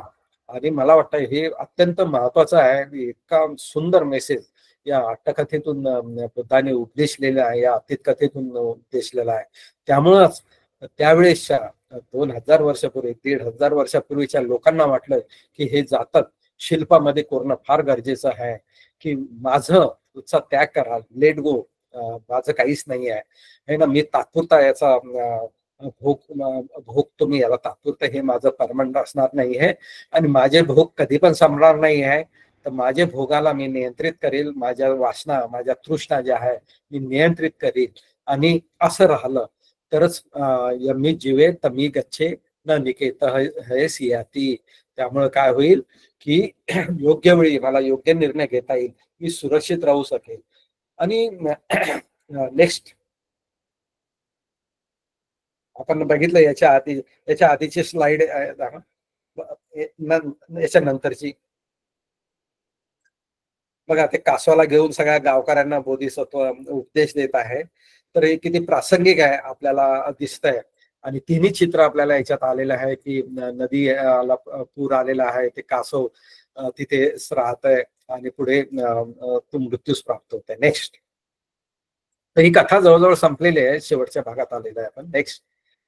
एवं बुद्ध लीलाय है ना, बुद्ध लीलाने महाजनस ओवाद अदासी सो ओवादो सकल जंबुदीपं पत्थरित्वा सठ्ठी मतानी वस्सहसानी अठासी महाजनो बोधिसत्वस ओवादे ठत्वा दान आदीने पुयाने कत्वा आयु परियोसाने सगपुरम पुरेसी. तर ह्या म्हणजे बोधिसत्वानं जो काही उपदेश केला, ठीक आहे, तर तो आहे ना सगळ्यात बुद्ध लिहिलाय महाजनसो ओवादन अदासी. जेव्हा हा उपदेश दिला सो ओवादो, तो उपदेश सकल जम्बूद्वीप पत्थरित्वा, सगळ्या जम्बूद्वीपात पसरला. म्हणजे एका गावकऱ्यांना तो पसरलाच पडला, पण तो उपदेश एवढा महत्वाचा होता, एवढा प्रसिद्ध झाला की तो सगळ्या म्हणजे जम्बूद्वीपात तो पसरला, एवढा तो प्रसिद्ध झालेला आहे. आणि असं म्हटलं गेलेलं आहे की हा जो उपदेश आहे बोधिसत्वाचा, हा उपदेश जो आहे सठी मतानी वस सहसाने, सठी सहसाने, सठी म्हणजे 60, सहसाने 1000 है ना, तर 60,000 वर्ष तो टिकला, एवढा त्याचा परिणाम होता या उपदेशाचा. पुढचे 60,000 वर्ष टिकला, म्हणजे हे तर फारच आश्चर्यकारक आहे. आणि सगळा जम्बूद्वीपात पसरलेला, म्हणजे याच्यात खूपच म्हणजे मला वेगळे पण जाणवलेलं आहे. अनेक अट्टकथामध्ये याचा काही उल्लेख नसतो, पण याच्यात एक विशेष उल्लेख आलेला आहे. त्यामुळे कच्छप जातक अति महत्वाचं आहे. आणि महाजनो बोधिसत्वस ओवादे ठत्वा, म्हणजे सगळ्या महाजन जे म्हणजे सगळ्या लोकांनी बोधिसत्वाचा उपदेशाचं पालन करून दान आदीने आहे ना, दान वगैरे पुण्य करून आयु परियोसाने, आयुष्य संपल्यावर सत्तपुरम पुरेसी, त्यांनी देवलोकात उत्पन्न झाले, स्वर्गात उत्पन्न झाले. कारण आपल्याला माहित आहे ना त्यावेळेस बोधिसत्व उपदेश देत आहे, तर ते चांगल्यासाठी देतात, ब्रह्मलोकासाठी किंवा देवलोकासाठी आहे. तर याच्या आधी आपण बघितलं की त्यावेळेस ब्रह्मलोक माहित असल्यामुळे बोधिसत्व ब्रह्मलोक मिळवण्यासाठी उपदेश करत होते. या कथेमध्ये आपल्याला दिसतं की ब्रह्मलोकाबद्दल नाही सांगितलेलं आहे, तर स्वर्गाबद्दल सांगितलेलं आहे. कारण स्वर्गाच्या वरचं बोधिसत्वांना माहिती नाही, त्यामुळे जे माहिती आहे सर्वश्रेष्ठ ती बुद्ध उपदेश देत आहे. आणि त्या उपदेशामुळे काय झालेलं आहे की लोक दान वगैरे करायला लागले, कुशल कर्म करायला लागले, पुण्य कमवायला लागले, आणि त्याचा परिणाम असं झाला की हे जीवन संपल्यावर ते स्वर्गात उत्पन्न झाले. ठीक आहे. आणि बोधिसत्व सुद्धा तथेव पुण्यानी कत्वा, ते तसे पुण्य करून सक्तपुराण पुरेसे, बोधिसत्व सुद्धा स्वर्गात उत्पन्न झाले. तर हा फरक आपल्याला दिसतो. बोधिसत्वाला जे जे माहित होतं त्या ठिकाणी त्यांनी म्हणजे मृत्यूनंतर तिथे ते पोहोचलेले आहेत. तर हे भेद लक्षात ठेवायला पाहिजे आपण. आधीच्या धम्मदेशनात याच्यावर चर्चा झालेली आहे. इमं धम्मदेशन आहारित्वा, ही धम्मदेशना दिल्यावर सच्चाने प्रकाशिता, सत्य प्रकाशित करून जातकाचं समाधान केलं. जातक समाधानेसी सच्च पुरियोसाने, हे सत्य प्रकाशित केल्यावर म्हणजे बुद्धाने आता ही अतीत कथा सांगून वर्तमान कथा जे होतं त्या मुलाने हे केलेलं आहे ना, त्या मुलाला ही वातक रोगापासून मुक्ती मिळाली. त्यांनी योग्य वेळी घर सोडल्यामुळे तो वाचला आणि त्याला त्या संपत्तीचा लाभ झाला. आणि नुसतं संपत्तीचा लाभ झाल्यावर तेवढ्यावरच नाही थांबला, तो दान वगैरे करत होता. बोधिसत्वाकडे बुद्धाकडे तो आला, दान वगैरे त्याने केलं, घेऊन आला होता. आणि बुद्धाशी चर्चा केल्यावर बुद्धाने त्याला अतीत कथा सांगितली. आणि त्यामुळं काय झालेलं आहे, सच्च परियोसाने सो कुलपुतो, म्हणजे तो मुलगा जो आहे या धम्मदेशनेमुळे स्वतः पत्ती फले पत्ती टासे. इट्स व्हेरी इंटरेस्टिंग की एका देशनेमध्ये नुसतं एक कच्छप जातकामुळे त्याला अप्रिशिएट केला की तू योग्य वेळी घर सोडलेला आहे आणि योग्य वेळेस आलेला आहे आणि योग्य करत आहे. आणि पूर्वी कसं झालं, पूर्वीच्या बोधिसत्वांना कसं उपदेश दिला होता, हे माझं आहे माझं आहे माझं आहे असं नको करू, लेट गो कर. आणि हे काहीच सोबत येत नाही, तुमचं पुण्यच तुमच्या सोबत येत आहे, तुमचे विपाक जे आहेत कर्माचे तेच तुमच्या सोबत येतात. ते जेव्हा सांगितलं, ती अट्टकथा सांगितल्यावर, अतीत कथा सांगितल्यावर हा मुलगा स्वतःपन्न झाला. इतकी महत्वाची ती कथा आहे. आणि मग ते संबोधन करताना बुद्ध म्हणतात तदा कच्छप आनंद अहोसी.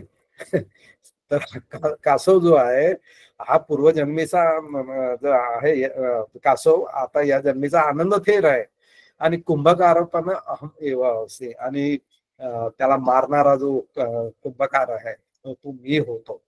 तर किती म्हणजे आनंद वाटतो हे सगळं संबोधन वाचताना. या कथेत किती बारकावे आहे, किती गोडवा आहे, किती महत्वाचा उपदेश दिलेला आहे आणि किती साध्या उदाहरणांनी दिलेला आहे. की सगळ्यांना माहित आहे की तिथं भय आहे, तरी मला तिथे राहायचं आहे. जिथे माझा फायदा नाही आहे, तिथे माझी प्रगती होऊ शकत नाही, अशा ठिकाणी राहायचं नाही आहे. दैनंदिन जीवनात तुम्ही हेच बघा की तुम्ही जिथे राहता ते ठिकाण योग्य आहे का, तुमच्या प्रगतीसाठी योग्य आहे का.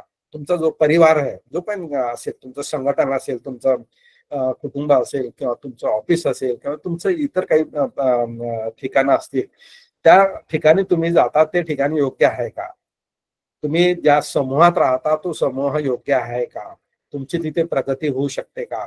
तर तिथे सगळेच म्हणजे कामभोगी लोक आहेत आणि संपत्ती जमा करा, एकमेकाला शिव्या देरा, शिलाचा भंग करा, दारू पिणारे आहेत, व्यभिचार करणारे आहेत, चोऱ्या करणारे आहेत, अशा समूहात तुम्ही राहता का, की एका चांगल्या समूहात राहता. जर चांगल्या समूहात राहत असेल तर तिथे राहायला हरकत नाही, पण तिथे नसेल राहत तर ते ठिकाण सोडणं फार गरजेचं आहे. लक्षात ठेवा, ते आपल्याकडून सहसा सोडल्या जात नाही. फार कठीण असतं ते. मुंबई सारख्या ठिकाणी तर फारच कठीण आहे, पण कधी ना कधी तर तुम्हाला त्याच्यावर विचार करावा लागेल.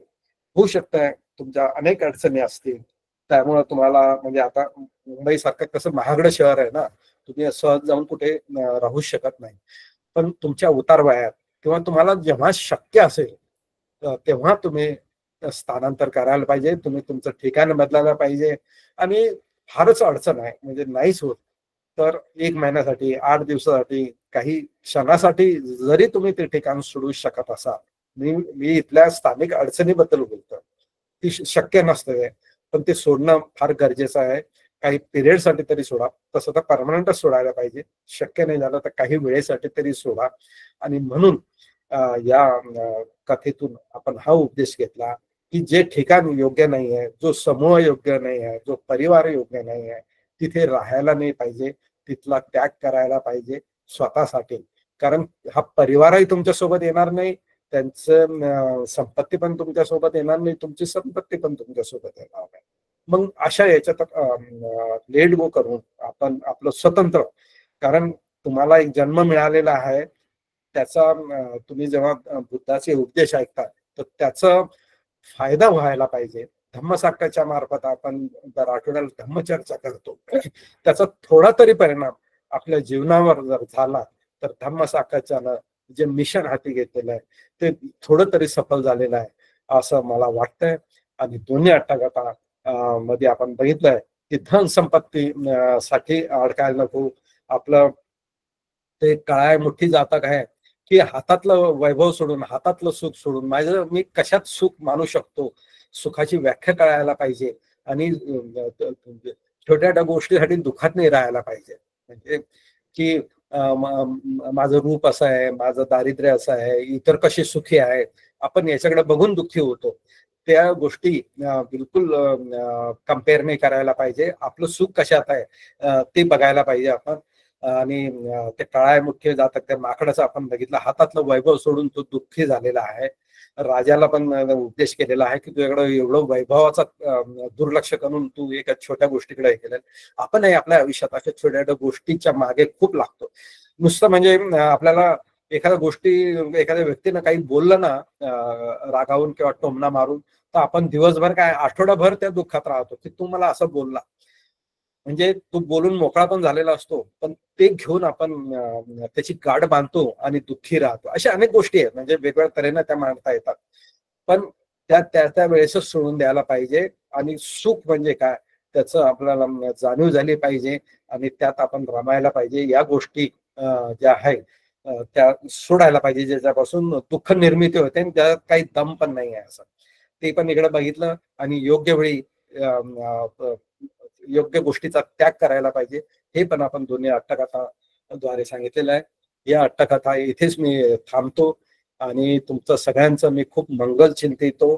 सबका मंगल हो, सबका मंगल हो, सबका मंगल हो. साध साध साध. साधू साधू साधू. साधू साधू साधू. सर, आज तुम्ही म्हणजे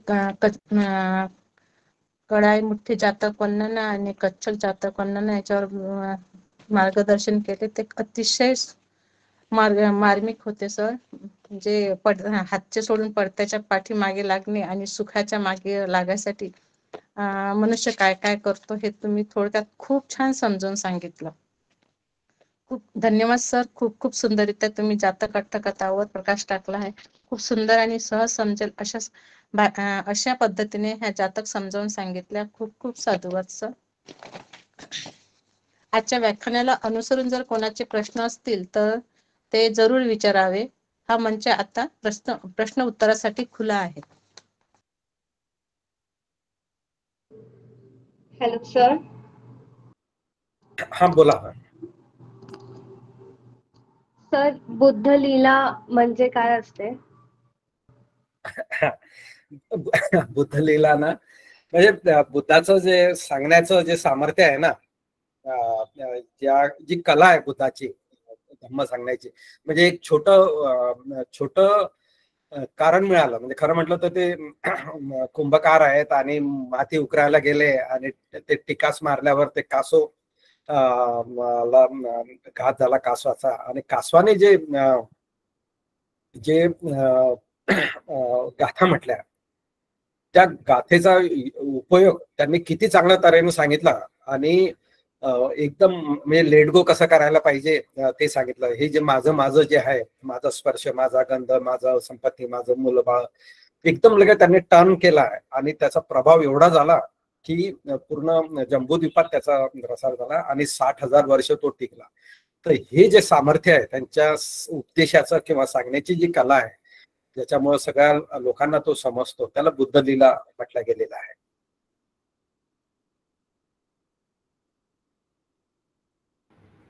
मला वाटतं प्रश्न संपले असतील तर काही हरकत नाही.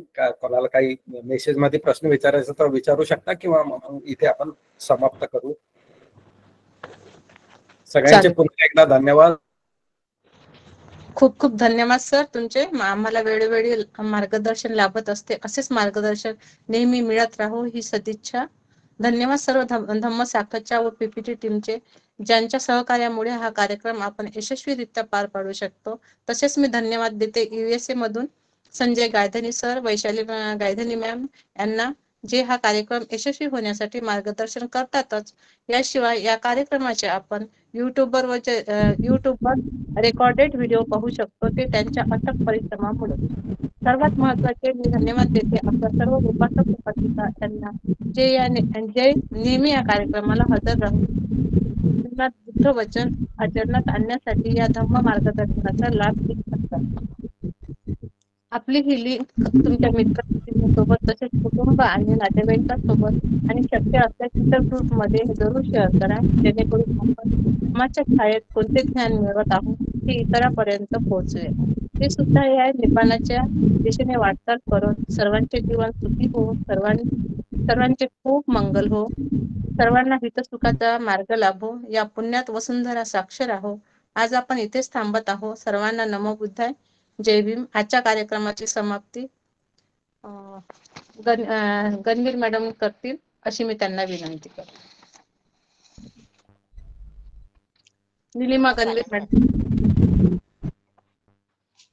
सब पाप स अकरणं कुशल स उपसंपदा सचित्त परियोदपनं एतं बुद्धानुशासनं धम्मं चरे सुचरितं नतं दुचरितं चरे धम्मचारी सुखं सेति अस्मि लोके परमि च न तावता धम्मधरो यावता बहुभासति यो च अपं सुत्वानं धम्मं कायेन पश्यति सवे धम्मधरो होति यो धम्मं नपमज्जति नत्थि मे शरणं अयं बुद्धो मे शरणं वरं एतेन सच्चवज्जेन होतु मे जयमङ्गलम् नत्थि मे शरणं अयं धम्मो मे शरणं वरं एतेन सच्चवज्जेन होतु मे जयमङ्गलम् नत्थि मे शरणं अयं संघो मे शरणं वरं एतेन सच्चवज्जेन होतु मे जयमङ्गलम् साधु साधु साधु.